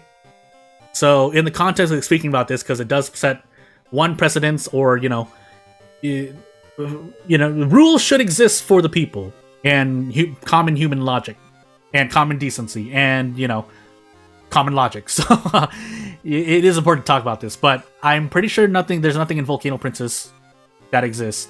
And for the purpose, and I guess when I mention it, because I just mentioned the thing about video clauses before the changes, so in a way, since Princess Maker is staying true to itself in terms of, well, aside from Sony censoring it on PS4, PS5, Switch and Steam are not going to be touched, but in terms of the game, because for those who don't know what Princess Maker 2 is, Princess Maker 2 is a daughter-raising simulation where you raise a daughter from the ages of 10 to 18. So obviously the character is already underage. It's not a real-life character, but let's make the assumption that because obviously you could make something that's bad even though you're making a video game, art piece, movie, and so on and so forth. But on the topic of staying safe, at least in terms of making content and streams on YouTube, again, you're raising the daughter between 10 and 17, and that game has been remade, because I think it was made in 1990. Let me actually look this up. I'm not sure for the moment. I don't want to... I'm doing a thing. Hold on. As I look at a site. Oops. I keep getting regeneration when I look at it. Yeah. June of 1993-ish. Basically mid-1990s. And Refine was released, I think, near 10 years ago? Oh, 2016. So 2016, but they didn't really change anything. They just basically remastered the game with, for, playability, mainly so people can play it in this day and age. Otherwise, you would have to find you'd have to find the original game itself and do it, because I think the original game was only in Japanese as well. Was never, and if it was translated to English officially, then sure. But Refine was the official, hey, here's the Western audience, here you go. And so what happened is they didn't really remove or change any of the content, which means what existed back in 1993 still exists now in Refine. But we'll see what happens in Regeneration. I know Regeneration definitely has changed art, so I don't have to, cover up the fairies and whatnot. But, and possibly even again, I'm not decided on it. But just to be doubly safe, I censored what I thought, just to be completely safe. I'm pretty sure some of the censors I didn't need, but yeah, I did. And then all of my Princess Maker 2 Refine videos, or just in general, are restricted, age restricted. But most of the people watching my videos and streams are above the age of 18, but that's no reason not to restrict stuff. Again, you can make comparisons like, oh, don't GTA exist with, both violent and sexual themes with nudity? Don't the other things exist there? But at the same time, yeah, you can make a comparison argument, but that doesn't change the fact that the game that you're talking about, whether it's Princess Maker 2, whether it's another RPG Maker game, whether it's a game made in Unity and Unreal that has any, hinge things that might break or might not be okay with the guidelines that can get you a strike or just get you banned outright, doesn't change the fact that they have it themselves. So, but again, GTA is the easy argument to make because it literally has all of those. Now, it's a big parody of sorts, which is why it gets a pass, and I understand it, but it doesn't change the fact that you can search on YouTube right now for compilations of things, and so those videos and stuff. But the game itself is perfectly fine. As for Princess Maker 2 Refine, though, again, that's why I would want to at least email and get an official response. Like, I would even say specifically, hey, if you give me this response, that means it's okay for you, and I'm going to reference this if videos or streams take it down. Not just me, though. And you really want to, when you're doing things like this, like reaching out, you want to think about everyone and not just yourself. And I have to remind myself of that at times, because it's hard not to, because of my RNG is what it is, but, So you would play it, but not sure you would like it. Re-released. They're bad endings, too, they're more like Game of... Okay, hold on, let me mute for a moment.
I'm back. Future Jordan, I'm sorry. But anywho, no, it is important to talk about, for me to talk about this here, and I did have to deal with something. Someone needed something. So, yeah, the D-tier endings were she's made, but so technically you can call those bad endings. Where, and then the god chides you for, doing a bad job. If your daughter doesn't get married at the age, or when they, become an adult and later on through life.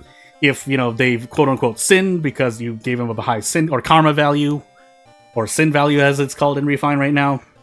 But there's not really any F endings, and your daughter can pass away, but that's if you would have to be doing something really weird, because usually you get a message, or you would have enough time to react, so yeah. Don't know what tears mean in this game, never played it, but if tell me she doesn't die anything, yeah, you can give it a try. It's really hard to have her die, and again, there's only really one way for her to die, basically. So, and again, basically it would be, and I don't know if you know about Monster Rancher 2, but it would be the same as game overing in Monster Rancher 2. How else would I say it? It would be like I don't know I don't know what other games I would use. You would have to, it would be on the same line as if you played, I'm trying to think. Yeah, I'm really trying to think. Okay, so basically, if I had to try and make a metaphor or a comparison, you would have to purposely be, trying to lose to a human infant in chess, I guess. It's really hard. And I just basically explain it without spoiling too much, or I guess if you don't mind, because it is hard. So your daughter has two values. She has, when she gets sick, that's your first instance, and she only gets sick if her stress value is at least 10 higher, I think, than her stamina during the strategy phase, which is between months before when she's working. And after about a few more stress, I can't remember that. I could look it up, but I'm trying to think off the top of my head. Is after a while she'll become bedridden, and after about 90 plus or 100 stress above stamina, she will pass away, and the game prematurely ends, and you don't get an ending. But that's really the only bad end. All the other ends are kind of like, yeah, they're technically bad ends in terms of like, she's not in a good place. Like, she's a part-time maid or she's a part-time ex. So, yeah, basically you usually have to be trying to get certain endings. Now, if she just ends up down on her luck, it's possible, but especially on your first time going through if you don't know what you're doing, but otherwise, yeah. Trust someone that has negative constitution, keep dying. So just trying to get the gist of the game. So yeah, it's a raising simulation. If you know about Chinese family, again, that's Chinese parents, that's one. A lot of Chinese simulation raising games have taken inspiration from Princess Maker, but not all of them. The one I have tomorrow that I'm going to be showcasing tomorrow, if I can, get everything set up and make sure everything's okay, is called Volcano Princess, which is also on sale right now for $8.99 USD. But I already have it, so. And then, and I think there are definitely a few more there. But if we're looking for the anime type style, those are the two main ones I can think of. Well, Chinese Family isn't really anime style, but it's close enough. And I think there are a few more. There are definitely a few other ones. Someone mentioned let me just make sure I'm. I don't know how to pronounce it. Yeah, my child Lebensborn, or my Lebensborn child, which is not a visual novel, but it's more linear in its progression and whatnot. You can obviously fail in My Child Lebensborn, but it's mostly, for the most part, it's a story experience, which again, I'm not saying is a bad thing, but it is a difference between this and games like Volcano Princess, Princess Maker 2, even Chinese Family. I think Growing Up, was that what it's called? Growing Up is another type that I think is well, it's 40% off right now, so, but yeah, let me just make sure. I don't think I'm gonna get it though, unfortunately. I'll say, even though this is supposed to be the year of the redo, but maybe the year of the swerve is more like, I mean, we base the year based on what I'm doing, right? So let me see. Let me just make sure. And yeah, I'm not gonna say I recommend it, because I see the differences between these games, just at least at a glance, but now that I'm playing Volcano Princess, I think Volcano Princess is by a Chinese developer, right? So, and they did their best to localize to English at least, but it does well enough to serve it as a pass. Like, if it's not Princess Maker 2, where it had 20 years and a lot of community backing. But at the same time, Volcano Princess does. I'm not saying that it didn't have a lot of quality. It does have a lot of quality to it. I'll show you again tomorrow when tomorrow comes. But might even put out a trying to play video. But yeah, $8.79 USD right now. So goodbye, friend. What's the point? Volcano Princess. Everybody, Banner Saga. So yeah, Banner Saga. So if I had to recommend one or the other, unless you have really strong nostalgia or want to know the origins of this type of simulation game, get Princess Maker 2 Regeneration. Otherwise, if you want, I guess, a more filling, experience, you want Volcano Princess, in my opinion. But that's just someone who hasn't dived deep into gameplay for, well, I have. But for Princess Maker 2, I've dived in somewhat deep, but not as deep as people who are actual fans of the game, like who've stuck with it. And then Volcano Princess, I'm dipping in right now, but I see it definitely has a lot more, it has a lot more journeys towards the endings. If there are a lot of endings, and both games have a lot of endings, but Volcano Princess has a lot more, branching journeys, whereas Princess Maker 2 has a lot, but not as much as Volcano Princess, in my opinion, off of first glance several hours into, or a couple hours into Volcano Princess, but definitely 5 to 6 playthroughs minimum on Princess Maker 2. So, did I ever play the Banner Saga? I've seen it. If you're talking about the, well, story-based but also turn-based strategy game, because there are story elements where you make decisions, and then there are the battles which are turn-based. If that's what you're talking about. If not, please let me know. But I think that's what you mentioned by Banner Saga. It's an episodic story with turn-based RPG battles in combat. How much Princess Maker 2 regen gonna be? I want to say 30, because on Switch I think Switch is maybe even 40. But let me just check really quickly. Also, yes, my internet is a bit wonky, so if you're seeing any hiccups in my stream, that's what it is. If not, then it's still something I need to get rid of, because there's someone around me who needs good internet, so yeah. Oh my goodness, why? So on my side I can't see it, but on your side, again, I don't know what it is. I want to say minimum $30 USD, but upwards of $40 USD. For me, it makes sense, but again, if you don't know what Princess Maker 2 is, just get Regeneration, otherwise there's no point. Okay, so yeah, Princess Maker 2 Regeneration is $39.99 on the Nintendo Switch store USD.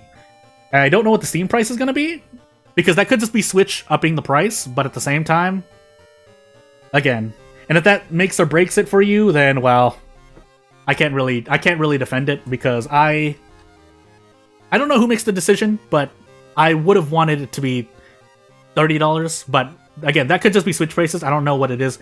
I've tried looking around, but I know some people can pre-order it somewhere else too, but I want to look at basically Western prices. So, Pain, give me about 15 seconds to look over toward it. There is a Princess Maker Discord server. I put in the wrong thing because I was thinking of price, and I put in prices and not princess. And then that wasn't even what I was looking for price. What am I talking about? Anywho. Nope, never mind. So, yeah. Minimum $30. Can't be more than 40 USD though. But yeah, just putting it out there. Again, I don't know for sure on Steam anyway, but on Switch it's definitely $39.99 USD. From what I see. For it is, it does feel expensive. The game looks cute and complete, but $40, even $30, yeah. And Volcano Princess is, well, regular price is $10.99 USD on Steam. And now it's on sale for $8.79 USD on Steam. So if you had to pick one, again, if you don't have any experience, I'm not going to defend one or the other, but both are good games. I will say that much. Princess Maker 2 definitely is working on this nostalgia factor, which is why Regeneration is coming out. But, for me, as a content creator / streamer, I would want Regeneration because, well, if it allows me to stream more reliably without having to worry about things, then fine. Yeah, I don't think there's a streamer mode, unfortunately. And again, not enough to know. Otherwise, it's tough to make videos, which I'm perfectly fine with. That means I can stream Volcano Princess, and then I can stream Volcano Princess, and then I can make videos on Princess Maker 2. That I don't mind doing. But anywho. Yeah, and if you're looking elsewhere, I think if maybe if it's on Game Jolt, I think it's on other platforms, itch.io as well. I don't know, I don't remember, but I don't doubt it. Oh, why am I putting princess? Volcano princess. That's why. Both have princess in their name. No, but yeah. Yeah, it's definitely on other Stormfronts. I think at least on one or two others, but mainly I see it being... And it's still being played right now. If I go to SteamDB right now, I'm pretty sure I always see at least like 100 people, a couple hundred people. Or at least it says that there are a couple hundred in-game. Right now there's 669 in-game. Pretty nice number. As for Princess Maker 2 Refine... And this is just on Steam, obviously, but, I mean, any information is good information, right? Well, most information is good information, right? But you have to know on term, and yeah, 9 people playing Princess Maker 2 Refine right now. So, just goes to show, yeah. And again, I don't doubt that the price point, for at least for Refine, is doing the thing. But right now, Refine is also on sale for $9.99. But Regeneration comes out is definitely going to be a thing. So I guess if you don't mind, then you could get Refine just to get a V, because not much should be changing, if anything, on the gameplay. So once you play Refine, you're enjoying Regeneration for the updated graphics, which, sure, but at the same time, Volcano Princess also exists, and I think they're doing more. Let me actually look at this as a developer.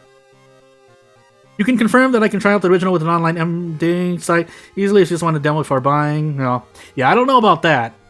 I don't know how you would do anything about that.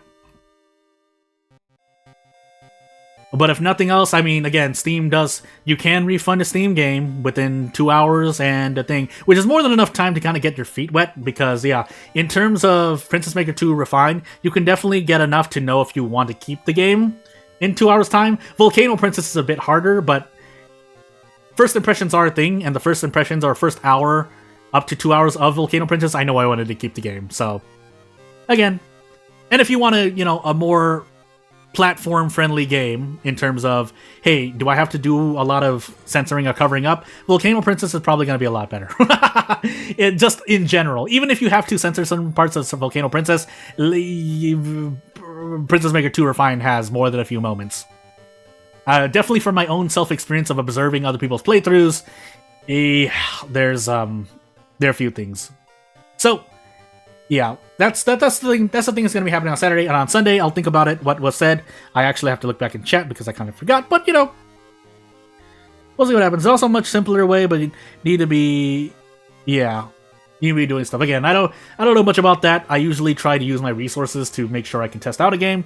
But at this point, I mean, again, since Steam refunds exist, it shouldn't be used that way, but in the same way, it kind of follows, like we're talking about Steam refunds, because you try out a game and it's not as expected, you can return it. It's in fact one of the reasons that stayed. As someone who has refunded more than a few games, I've refunded, I think, like a 50-cent game. I can tell you that there are reasons that, you can try a game and you put it back. And now people have made it kind of a, how should I say, a series of videos or streams. There are people who put out like streams or videos of them like going through the motions of, okay, I'm gonna play this game for less than 2 hours, and if it deserves to, I'm gonna keep the game. If not, I'm gonna refund it.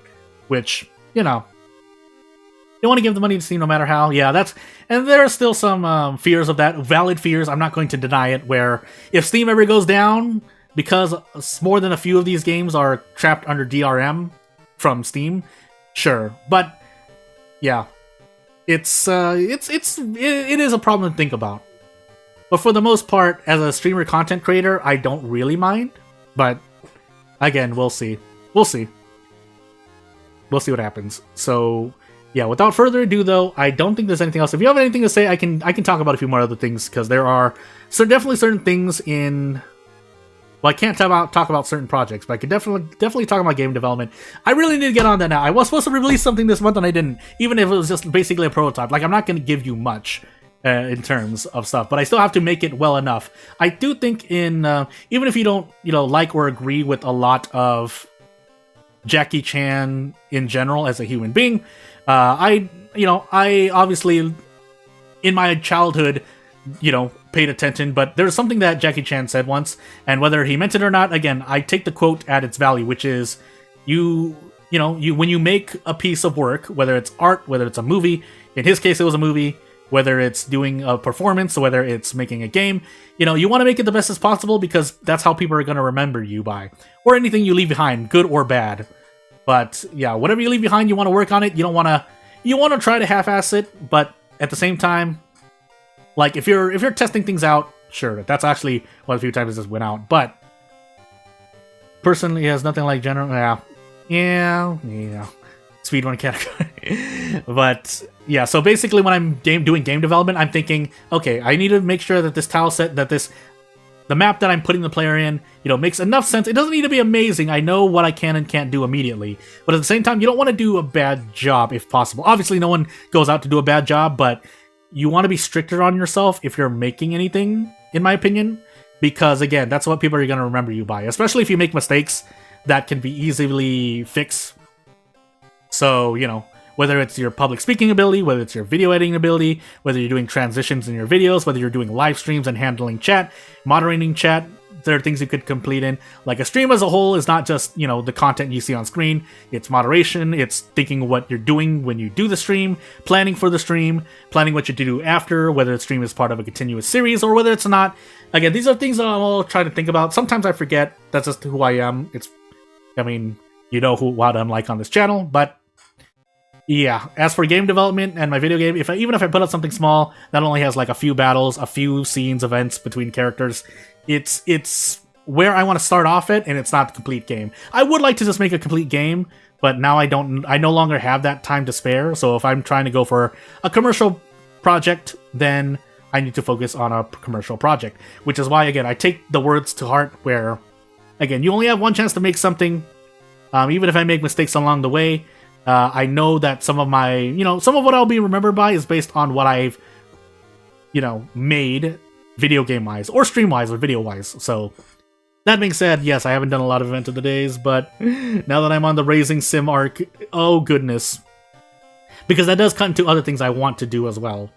Whether that's continuing my Fear and Hunger 2 mod, whether that is making custom content for World of Horror, definitely those two things. But I have to put my priorities where they are. So yeah, game development can take an life, except there's like magnum opus, everything is perfect. Yeah, so, and again, I think on that, it's kind of strange because yeah, people's magnum opus, like some people, I can't speak for them, but for example, Toby Fox made Undertale, they probably were thinking of more projects to make, but Undertale just happened, sometimes people label something as your magnum opus, even though you don't treat it that way, but now that, it's funny, but yeah, because if people treat something as your magnum opus, you have to then treat it as your magnum opus because it did a lot for you. Now, you don't have to completely 100% agree, but it does. I think and that's why I said, like, do the best of what you can and people will judge you by for it. And so when so many people look at Undertale like, wow, that was the greatest or one of the greatest games Toby Fox has ever made, that was the magnum opus. Even if the developer does not believe it themselves, it has become that by nature of the audience labeling it as that, if that makes any sense. I'm sure there's a better way to explain it, but anywho. Except if you're, perfection is very unlikely. Now that you think about it, pretty cool to have a World of Horror PvP style like they do at Arknights. Start two people with fresh save for. Yeah, I think Webweaver wanted to do something with World of Horror like that. Webweaver being another content creator for World of Horror, but also does a lot of good variety content in general. Yeah, if anything, I didn't know. I should have just thrown this out. I'm pretty sure everyone would be excited. But again, at the same time, I also believe in shut up until you make it. So basically what I'm alluding to is that I was going to make not a World of Horror RPG, but just a little World of Horror. I was going to make it a little battler in RPG Maker, but then I'd have to make all the assets. I mean, I could kind of not cheat, but basically skim the line because there are a lot of templates in RPG Maker character creation that basically it's easy to make Koji and Kyrie, but the style of World of Horror, it's gonna have to be blended with the RPG Maker. So basically, you would pick characters and you just have them fight against each other. Now, I don't know how I'd make Sizzle Lady and whatnot, but that's what I think of. So basically, you have the characters fighting against each other, but you also have enemies that you could choose fighting against each other. So, be cool, but unlikely. Take a long time, take less than 2 hours already. Oh, talking about how, yeah, competitive World of Horror. So, yeah, again, that I have my own ideas, because when I heard about it, and heard ideas like how you would do it, I'm a bit more of a, not instinctual, how should I say, a bit more of a fend for yourself type person, but I understand, and I actually do agree with the need to set constant seeds. For those who don't know, seeds are what you set in terms of RNG so that you always get the same RNG in terms of, okay, specifically like how you're going to roll in events, but just in general, which mysteries you see. So if you have a set seed, you should always see basically, if you have seed A, B, C, D, E, F, A, B, C, D, E, you should always have mysteries without re-rolling first. The first mysteries you see are something like Akamanto, Scissors, Kana, Footage, and Bulletin. And no matter how many times you go through and start a new game, if your seed is A, B, C, D, E, you will always have those 5 mysteries. When you investigate the school first, you'll always run into the event. Things like that's what seeding is for. And so that would definitely be a more interesting thing. But me, if I were setting it up, I would just like hit quick play and go. Just hit quick play and go. Yeah, that results in some bad RNG, and that doesn't feel nice. RNG is not normally a very, for good reason, it's not normally a celebrated part of competitive play, whether it's fighting games, whether it's making something competitive that's not just, more casual, whether it is, anything that has to do competitive-wise, it's things. I don't think Pants has ever fixed the seeds. They do have somewhat of an effect. I think I tested it out, but I don't know. I haven't tested things out in 1.0. What I mean by that is they do have an effect in terms of, I think, the event order-ish, but I don't know if that's true anymore. How I know that is because I tried it before, and I always seem to get location events in a specific order-ish, at least the first 3, but general events and whether or not a general event procs like the curse or a god-specific events, those are still random in when they appear, if that makes any sense. So, recall his viewers trying the same seed as wasn't working last time I played. Yeah, so even just how people expect seeds to work, seeds don't work as intended, which is something to think about. But it would, among the things that Panstas needs to do right now, it's probably low priority, unfortunately. So, and this is part of working with a game engine that's relatively low level. And when I say low level, I actually mean, for the layman's terms, actually quite complicated to go through. So debugging a game, even though it's as small as quote unquote small of World of Horror, the amount of bugs that should probably be addressed can still be quite high and is actually still quite high right now. So it should look like pretty much it would be that hard to fix, but the part of the difficulty is finding out where the fix is needed and identifying the fix itself. So I know there are a lot of things, and for the most part, a lot of bugs are like that, where it is easy to identify, know where, and how to fix. But if I recall correctly, Panstas doesn't. If Panstas actually took like programming classes, then throw everything I said out the window. But when you don't have a lot of programming experience, it can be hard to identify and then apply proper fix, because there are multiple ways to fix bugs, if that makes any sense. That's just the nature of programming. So while I don't know what's happening in World of Horror, we'll present an example. Say we call it risk management in programming terms. Well, that's one way to say it. So when you design something for a game, so say you're making an inventory system. So I want to say this, I want to try and describe it for the layman, those without programming experience. But there are essentially different ways to do it. So how I would compare this is, say you need a bag to store items in game, but we'll apply this to real life. If you want a bag to store items in, you could get a purse. Now, what kind of purse would you like? Would you like it to be a leather purse? Would you just want a plastic bag? Do you want a silk purse? The type of material you use and how you make the bag and plan to use the bag, especially how you plan to use the bag, the requirements of what you need may change over time, and the problems that may arise. So, for example, let's just say this is untrue, but say silk becomes more wet. So, if you store like a bottle of water and that bottle of water breaks in the bag, then the silk bag becomes, maybe even broken, or it becomes ruined. Whereas a leather bag doesn't get ruined if you spill something in it. So that's how I would think of it. And so how fixes can be different is that, okay, maybe you just add like, you could go get a new bag, but that requires, in programming terms, this would be basically building the system from the ground up again, which means that you've kind of already failed in the design phase. You could put, tape around where there's a rip or tear in the bag. You could not store water bottles anymore and come up with another storage of it. That's kind of what I'm how I would make the comparison. So, same in IT pretty much when fixing, it's a broken PC. So, yeah, there it's kind of more straightforward, but again, in that case, fixing broken PCs, fixing software that breaks. It's all about identifying where the problem is and identifying it correctly. Which, again, in this case, for a lot of bugs in World of Horror, as I keep Zatsudaning myself, I know if you have to leave, feel free to leave, but it's important to World of Horror because, again, no one knows, or maybe only a few people know how the code works, so all we can do is kind of speculate. And for all intents and purposes, I mean, people have valid criticisms and saying, well, why are we not allowed to know how the code is like for World of Horror? But again, it could be a legitimate and or good reason where there's just some kind of it'd be really weird. There's not really a lot of code that you would use that is not and or open source or available to be viewed. But for the most part, I mean, if it's a matter of, shame and, saying that, oh, I know my code looks bad and I don't want to show it, I mean, I would still, you'd get a lot of flack for it, but I still wouldn't really judge someone that hard for it, because it's not like if Pantstaz doesn't have any developing experience, it's it's to be expected, right?